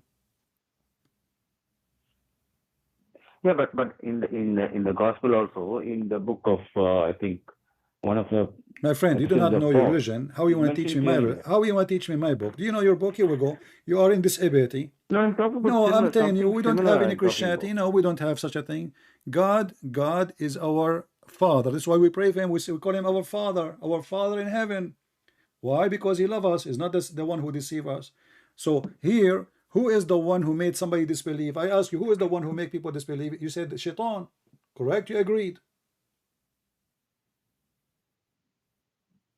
Didn't you agree? And you Yes. said Shaitan? Yes. Okay. Now read with me. Who is the one who cast people in disbelief? Allah. No, see, the thing here, there's a point here in this. It says, do you want to guide him whom Allah had made to go astray? Okay. So this is the same similarity which you have in Christianity also, which says that only God has already chosen. Whoever is going to go to heaven is already No, chosen. my friend, this is You not don't about, have no. any You right to... don't explain my book for me. Don't explain my book for me. When God, he says he's a chosen people, he said, come to me, knock at my door, I will open for you. The chosen one is the one who they come willingly, not him forcing them. Come to me, knock at my door, and I will open for you. Jesus said, whoever believe in me and die will live. So you believe. Those are the chosen ones. So the chosen one who chose me, not only I choose them. I don't have So the verses it's ready not up made to here you. to I show know to the you, but verses, my friend. This is my Lord. I will send you. This is I will my. send Don't you send in me. You Skype don't the need to send me. verses. I know what I'm talking about. So I choose them, for they choose me. Whoever believe in me, Jesus said, not everyone says to me, Lord, Lord, will enter the kingdom of my Father, but the one who do his will. So those I choose is the one who Correct. choose me. Those who I choose is the one who choose to follow me. Those who I choose, which means my choice, is their choice. It's willingly. So in Islam, no. In Islam here, and there we are talking about guidance, not the opposite. Here we are talking about the one who went in disbelief. Why they are in disbelief? Because Allah made them disbelievers, not Shaitan. So Allah is Shaitan. Why those people, they are hypocrite? Allah made them hypocrite.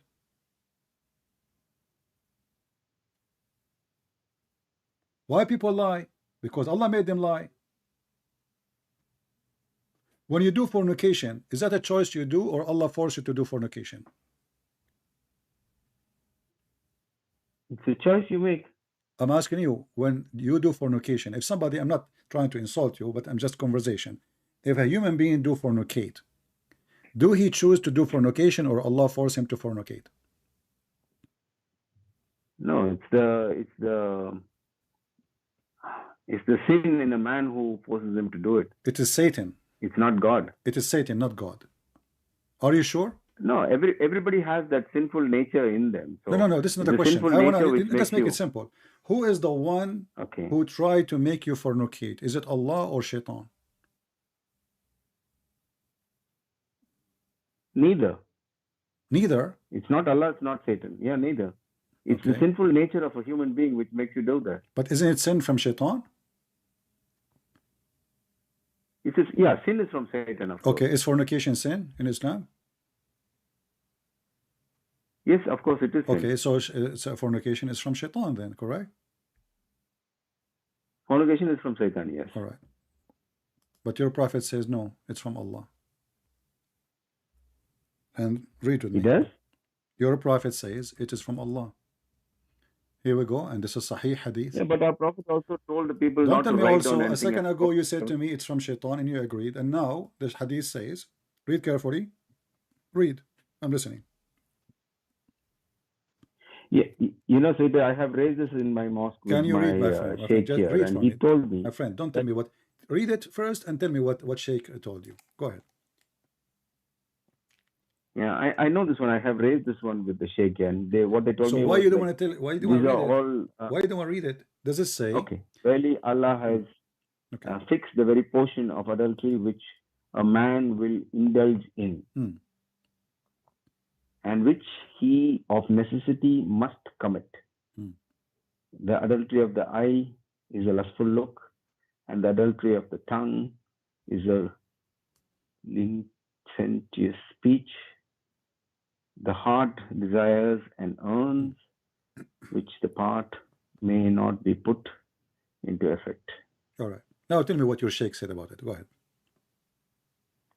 But he said that, you know, there are a lot of people who were against the Muslims who made all these type of hadiths. So now, this is what he told me. Okay, so now those are hadith made by the one who's against the Muslims.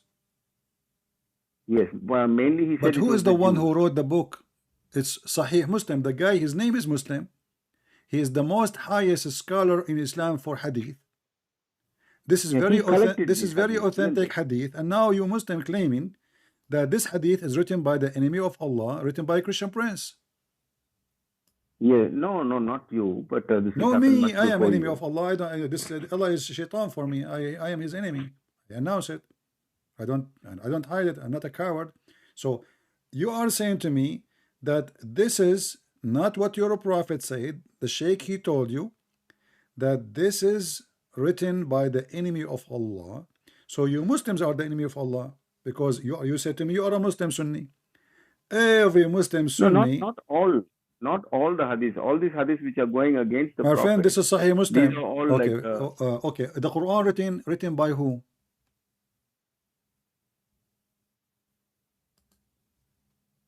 Quran written by, you mean the physical book? Yeah, the book. I mean, the Quran is coming from who? From Allah, right? So Quran is coming from Allah Ta'ala. All right. Is the Quran preserved, or the enemy of Allah, they put verses there too?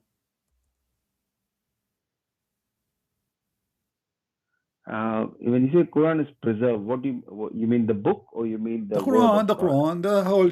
I don't care about the book. The Quran, the recitation of the Quran, the verses of the Quran, whatever, the word of Allah.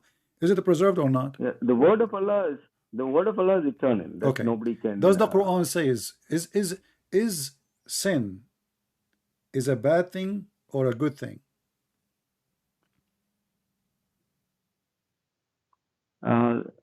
Sin. Is it a bad thing or a good thing?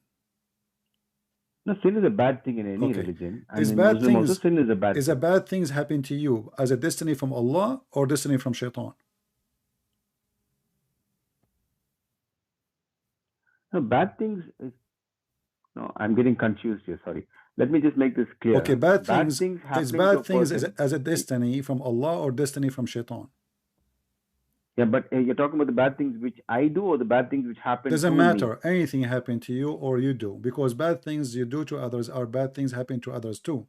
So I can go right now, kill somebody, he died. That's a bad thing for him. Maybe it's a good thing for me, but doesn't make any difference, for it's a bad thing happening. So bad things is a destiny made by Allah or made by Shaitan?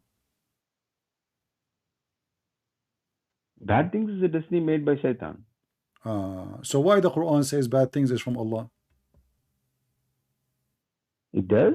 Yeah. It says that? Oh yeah. That? Oh yeah. All bad things is from Allah. Chapter 64, verse number 11. Sorry, which one? Chapter 64? Verse number 11. 64:11.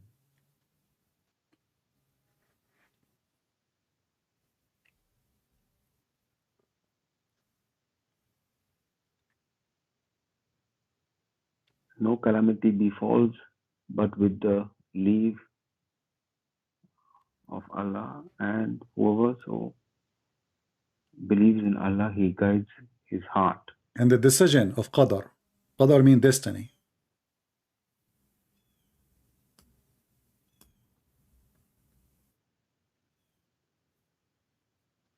No calamity befalls, but with the leave, decision. No, that's in the bracket, isn't it? Doesn't matter. This is destiny. Do we This take that is the also? destiny. No problem. Can you put Muhammad Piktal if you don't mind? Okay, Biktal, no problem. Here we go. We go to Biktal. Let us see Biktal, Muhammad Biktal. Here we go. I feel he is more honest at least No problem. Here we compared go. to the rest of the translations. Okay. Read it.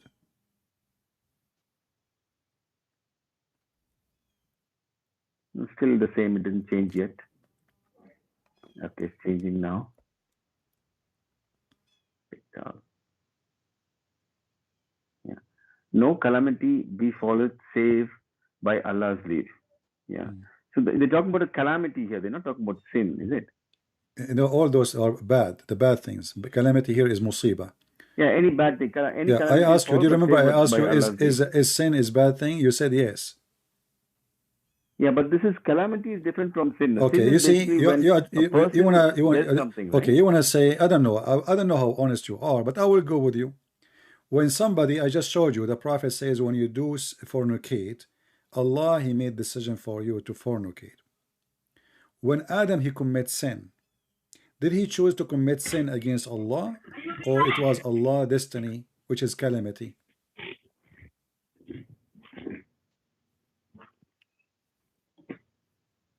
Do you hear me? Yes, I'm just Okay. contemplating on what you So said. when You're saying that Adam commits committed sin, Adam, focus with me. Adam commits sin. Yes, Did he commit sin yes. as a predestiny calamity from Allah, which is a sin decided for him to do, or he choose to do Yeah. sin against the will of Allah? He chose to do the sin which Well, which this is Satan this had is not tempted what your him. prophet said. Your prophet, he says that Allah, he made Adam commit sin, and Adam and Moses, they have a debate. Moses, he says to Adam, because of you we are out of heaven. Moses says to Adam says to Moses, are you blaming me for something written in my fate, in my destiny, 40 years before Allah he created me? And this is the hadith which is very authentic from Al-Bukhari. What say you? Yeah, this is saying something totally different now. This is the opposite of what we've seen in the as per the destiny. This is Al-Bukhari. Are you going to tell me now this is written by the enemy of Allah too?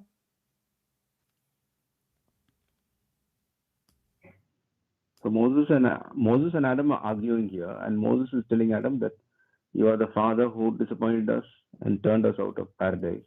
And Adam said to him, "Oh Moses, Allah favored you and He talked to you and He gave you the Torah and He wrote the Torah for you with His own hand. Do you blame me for an action which Allah has written in my fate 40 years before my creation?"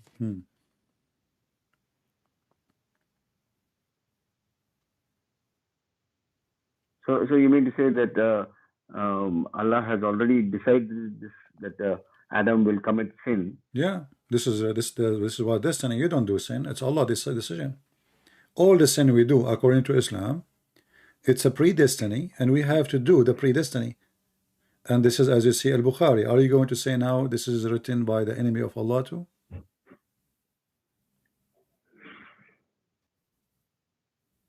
This is hard to believe.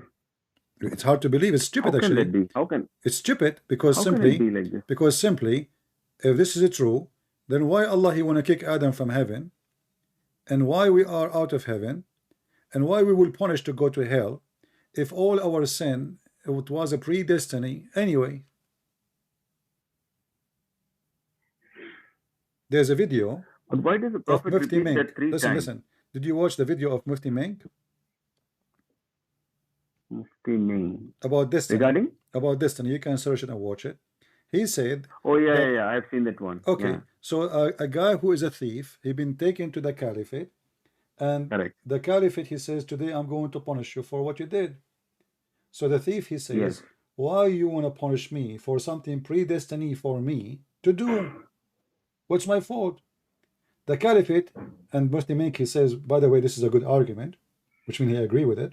The caliphate, he said to him, well, and he said the caliphate will outsmart him. He says, well, it was a predestined to me now to punish you. So everything we do is a predestined. You steal, it's a predestined. I predestined for me to punish you. So Islam is a stupid religion. So why we will go to heaven or to hell if it's all is a predestined? The one who will go to heaven is a predestined. The one who will go to hell is a predestined. So you believe, you don't believe, it doesn't matter. It's a predestined. My friend, you believe in a fraud. This is a sick, stupid religion. And can you believe it that Musa is a prophet of God? And then this is after supposedly they went to heaven, according to Muhammad. And now they are arguing. So Musa, he spent his life, we do not know what destiny is. And now Adam is getting him busted. And then the Muslim, they say that Musa was a Muslim. How he was a Muslim? He believed in the original sin. Original sin is, as a Christian, we believe that because of Adam's sin, we are out of heaven. And because of our sin too. So Moses here looked like he's a Christian more than the Muslims. Because he believed in the original sin. But Stevie, we also believe one thing in as Muslims, we believe one thing also, that if there is a hadith and if it is having a supporting evidence in the Quran, that's when we take that hadith false. Seriously. This is a false argument. So, because the hadith says you don't do mut'ah. Is it? No. The hadith says don't do mut'ah. The Quran says you do mut'ah. Which one you take? We have to take the Quran. But you take the hadith. Aren't you a Muslim Sunni? Yes. Okay, Muslim Sunni don't allow mut'ah no more. Because they say in the hadith, the Prophet, he forbid it. Because it's obligated. It's abrogated, no? No. Show me the verse in the Quran says it's abrogated. Go ahead. There's no verse in the Quran. Again, so you take the hadith over the Quran then. You are just fooling yourself, my friend. I like you. You're a nice man. But you are just trying to defend with no defense. You're just saying anything. Because either you take the Quran or you take the hadith. And everything in the hadith contradicts the Quran anyway, because Muhammad is your God. It's not the Quran.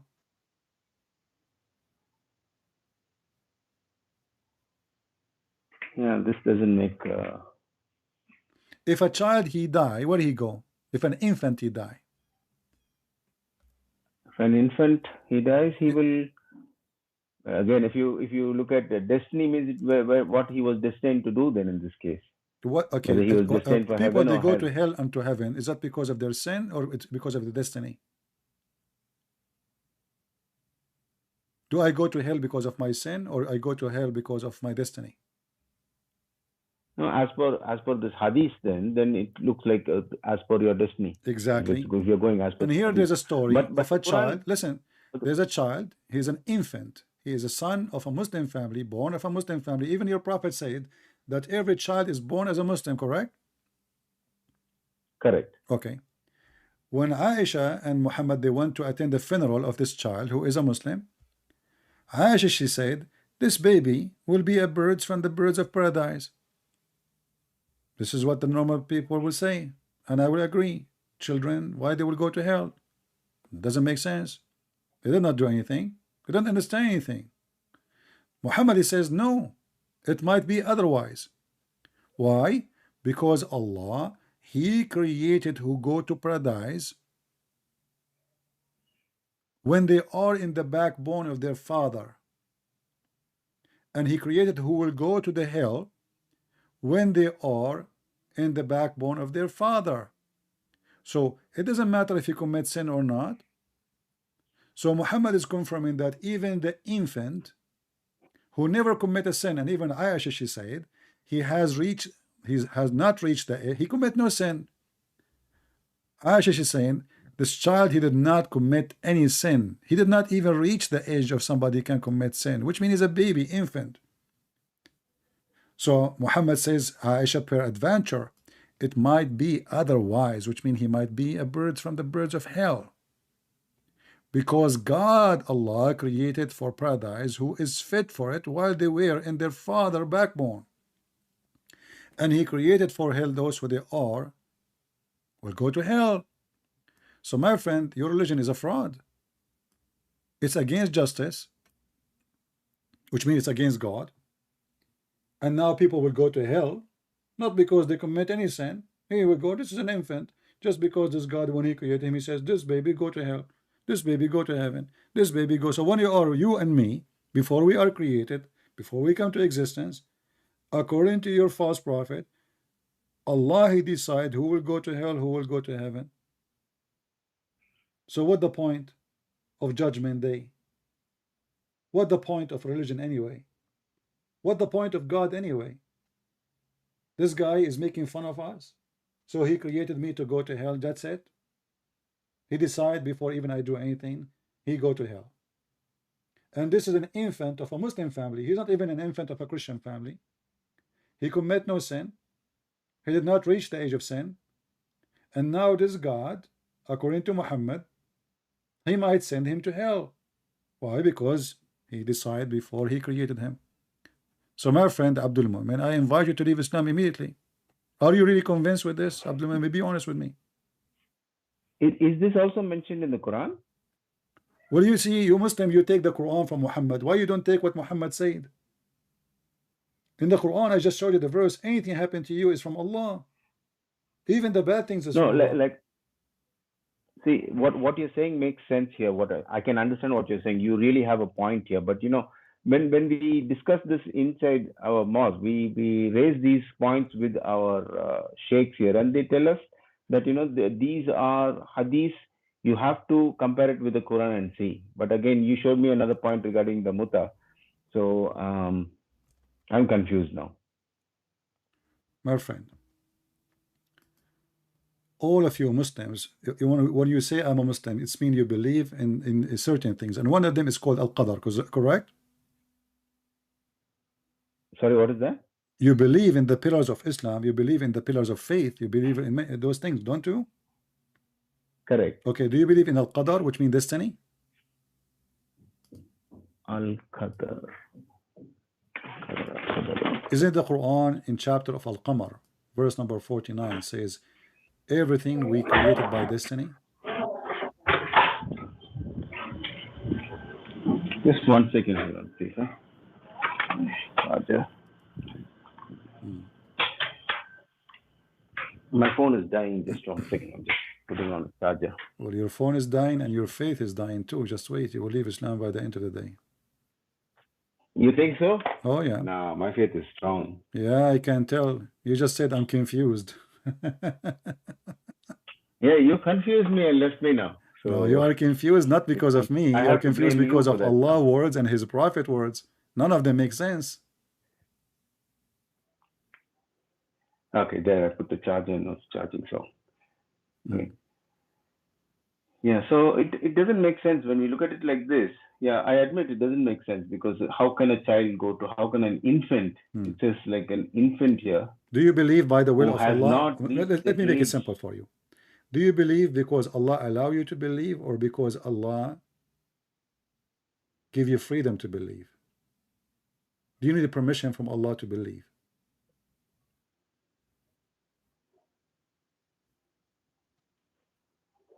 Do I believe if... Do you need a permission from Allah to believe in Allah? Yes, you do. You need a permission to believe in Allah. Unless you are... Yeah, if not, it's mentioned in the Quran, no, that we for not everybody can believe in Allah. There are certain people where He's hardened their ears and hardened their hearts. Okay, thank you. They cannot hear, or now you just answered see. yourself. You just said that Allah is the one who sealed their heart, sealed their eyes, sealed their hearing, correct? Yeah, the ones who have disease in the heart. No, hold on. Who is the one who makes somebody not to believe? Is Allah. How? He sealed their hearing, He sealed their eyes, He sealed their heart. Do you agree? Yeah, because he's God. No? He knows what that person is Thank going to you. be. He But knows that's mean, what is my fault he if knows the Allah, He future also, sealed, hold right? on. If Allah sealed my heart, and now because my heart is sealed, I cannot believe because I need the permission to believe. Correct. Yeah. So you're destined to go to hell. So You're it's not not my destined to fault come to the then. heaven. Then it's not my fault. No, this is not about permission to go to heaven. That's not your fault. He knows you. He knows you very well. So he's already destined you to go to hell. That's So false. that's where you're going. That's false. If He know me, why He don't let You mean to me? say you're Hold going to on. be? You mean to say you know you're going to Hold go to on, heaven my and God friend. is wrong? He know me, He don't know me. That will not change anything. Let us say I have 10 kids. I know 2 or 3 of them, they are very bad. But I'm not going to seal their heart so they will not listen to me. I'm not going to put a cotton in their ears so they will not hear me. I'm not going to put folders over their eyes so they cannot see me. If I do that, that's mean I am doing it to them. They are not doing it to me. So when Allah is the one is sealing their heart, that is a destiny. Allah, He sealed their eyes so they cannot see. Why they are blind? They cannot see because Allah, He made them don't see. It's not because they choose to see or not. Yeah, that's the difference, isn't it? No. That's the difference. No. Because Yeah, now, see, for the you example see, gave, I mentioned to you that Jesus says, not everyone says to me, God will enter the kingdom of my Father, which means many of us will enter, but the one who do, who is going to be the one, the chosen one, from those who say God, is those who do His will. So He have a will, and we have to agree with His will, not to be forced to hear. I cannot even agree with His will, because Allah, He sealed my eyes, He sealed my hearing, He sealed my heart, and now you are asking me to believe. That's stupid. I ask you. See, you as a human being, No, you I am don't a know the human being. future. This is why you But should God, help He me, knows you not from the before opposite. and after. I am a human being, not God. So God should help me not to make it impossible for me. Now it's impossible because what is left? He sealed my hearing, He sealed my heart, He sealed my eyes, and now asking me to believe? Yeah, because you wouldn't believe anyway. That's How why. you know? Leave me for myself. Because you're the living proof So of it. listen. You are You are saying you will living not proof, believe CP. anyway. So why He is seeing their heart? They will not believe Okay, anyway. what is the chance? Listen. I have a question for you. Let us say you are a bad person. Is it true that there is many bad people that repent and they become good people? Correct. All right. So how that will work in repentance? Because Allah hasn't sealed their hearts. He's given them a What do you chance mean to He's seen the become a heart? good He person. is the one who sees our heart. My friend, Yeah, even the criminals, this is a lie. This is a false statement. Even the criminals, they repent and they ask God for forgiveness. So when you say that God, He made them blind, and then He complained why they don't believe, and then we showed you that Allah is the one who misled them. I asked you, do you need the permission from Allah to believe? You said yes. Yes. Why I need the permission from Allah to believe? It's His decision. He controls everything. Exactly. So it's not your decision. It's a destiny. It's not. It's not your decision at all. Exactly. So you Muslim believe this. He knows who's this going is to go why to the heaven. He knows child. who's This going is to go why to the hell. child. He is a baby. He will go to hell. Yeah, because he knows that that child was destined for hell. How you know that he is a child? He's dying. He died as a child. He did not grow to commit that's the sin. confusing part. Are you saying to me you will punish somebody for no sin he commit? He died. He died as a baby. Yeah, that is the confusing part for me actually. My friend, the baby part. Don't you believe in justice? I do. Okay, is it justice that I will send a baby to hell for no sin he commit? And he is a Muslim baby? No, it's not just. No, it doesn't seem right. Doesn't seem right. Islam doesn't seem right too. Nothing is right in this religion. I need to take this up, and I will take this up and see what it is, because why we don't do this, me and you? You said to me, my sheikh. I'm willing to stay with you for the coming few hours if you wish. If you can call your sheikh to join us, what do you think? They don't encourage us to speak with any other Christians actually. Do you know why they don't don't speak with them, encourage those you? people will. Do you know why they don't encourage you? Because they are coward. They know they cannot refute. They will lose their career. No, what they tell us is different. They tell us that we are told that you have already corrupted your books. So if you've corrupted your books, Well, then I just follow showed you the something Quran different. says, okay, where the Quran says we corrupted our book, it's you Muslim who corrupt the book. If I ask you right now, what is the first chapter was given to Muhammad, what you will say?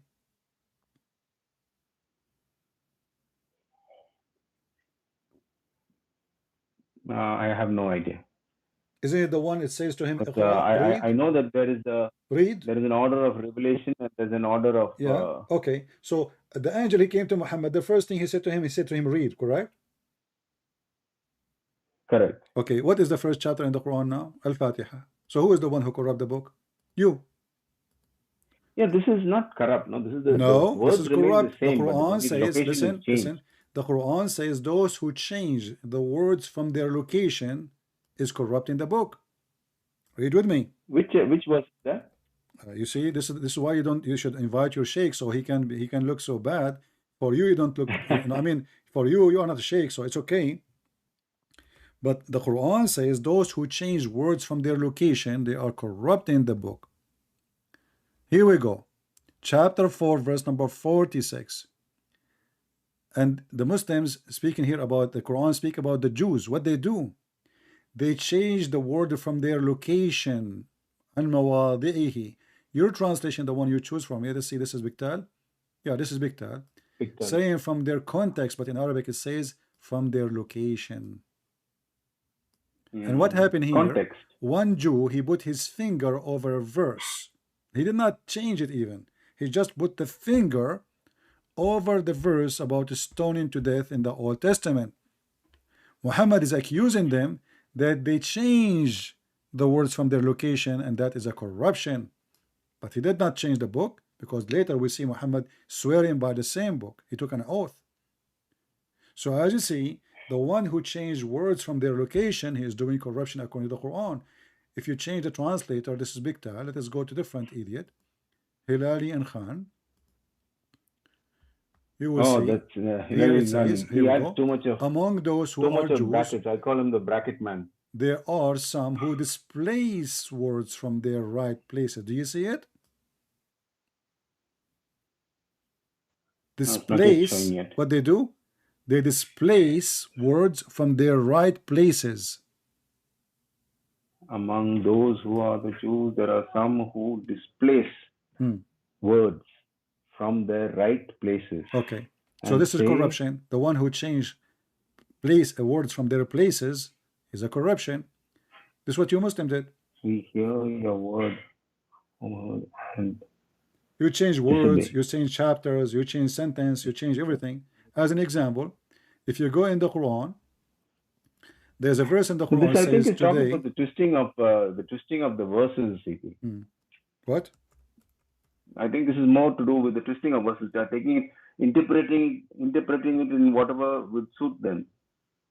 Like for example, the Quran verse, when you take it, you interpret it in a way, but a sheikh, they interpret it in a different way. I'm not interrupting, my friend. I can show you the interpretation by Muslims. I'm not going to give interpretation of my own. If I give you my own interpretation, you would die laughing. Listen, the last thing Muhammad he said before he died, today I choosing for you Islam as a religion. Complete my favor upon you, according to Muhammad. Allah saying that. Do you agree with this statement? Before he died, this day, I have perfected your religion for you, completed my favor upon you, and have chosen for you Islam as your religion. This is the last statement Muhammad he said before he died. Do you agree with it? Where is it mentioned before he died? It mentioned that before he died. So it's not before he died. This day I perfected your religion. I'm asking you, this is completed my favor before he upon died, you? or is this long before he died?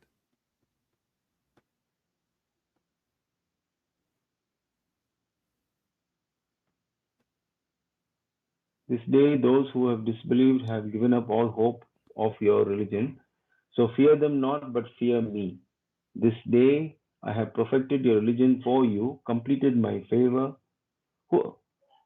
Here, but this is Allah talking to Muhammad, no? Exactly. But does it say today, this day? It says that this day. Yes. Okay, this day what happened? This day I have perfected your religion for you. Okay, so Islam is Completed became my perfect, favor right? Islam on now completed. Islam as a religion perfected. Everything they need to know about Islam is ready, done. Correct? Yeah, this is Allah's word to Muhammad at that No time. problem. That make it even more horrible. So today Islam is perfect.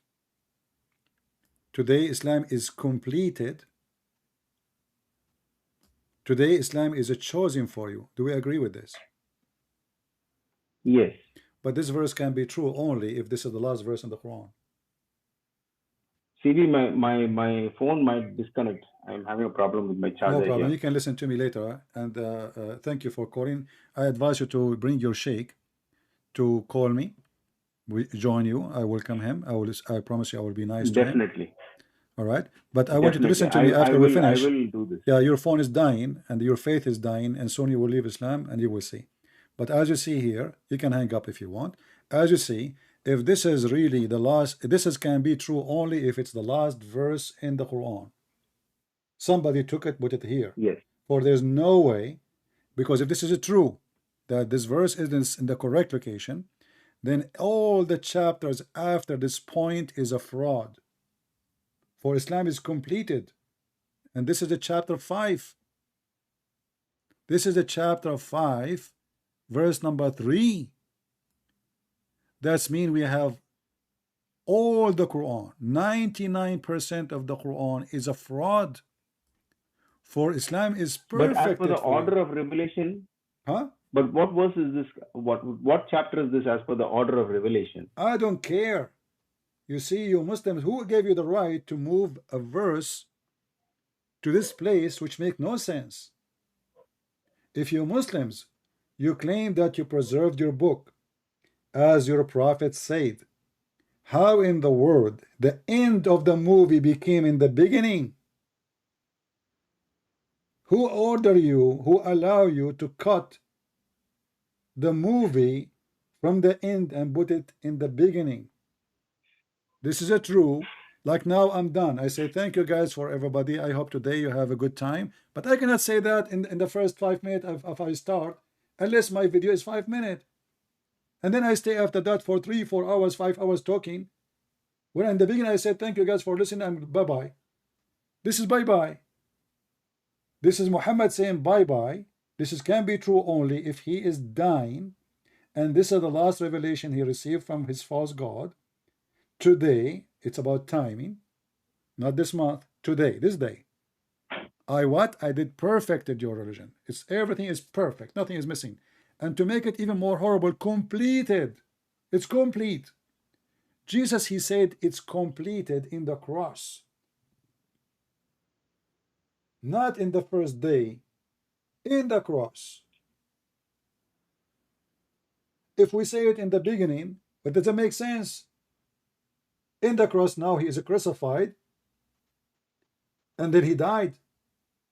And before he died, he said, it's completed. Makes sense. This is a great proof that the Quran is a book of fabrication. It does not even exist. It's a collection of stories. We do not know who put them together. You Muslims have no authentic source. You don't have a single copy of the Quran. You don't have a single manuscript.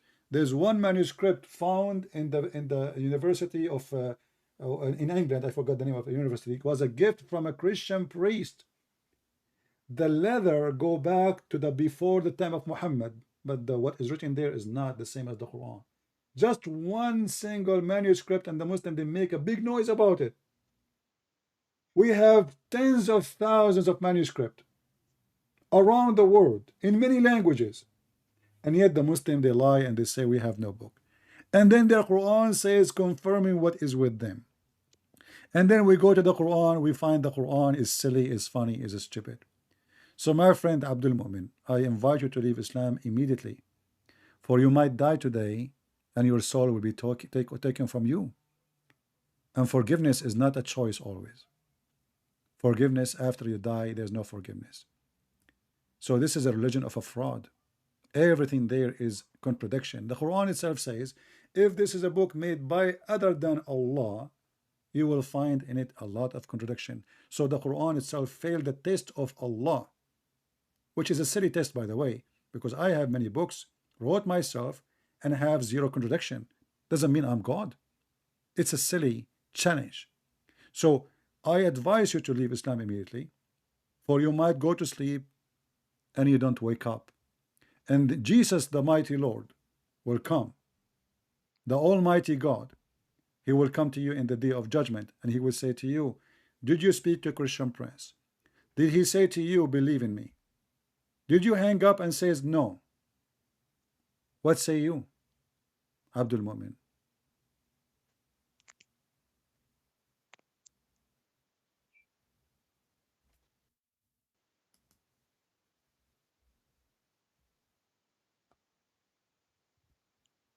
Do you want to believe,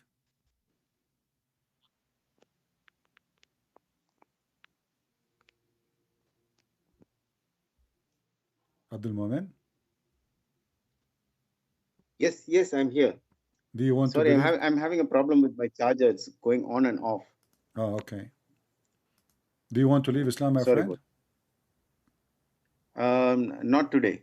Not today. Tomorrow is good. I have to check certain things with my sheikh over here, and definitely I'm going to speak with him and try to come to speak with you.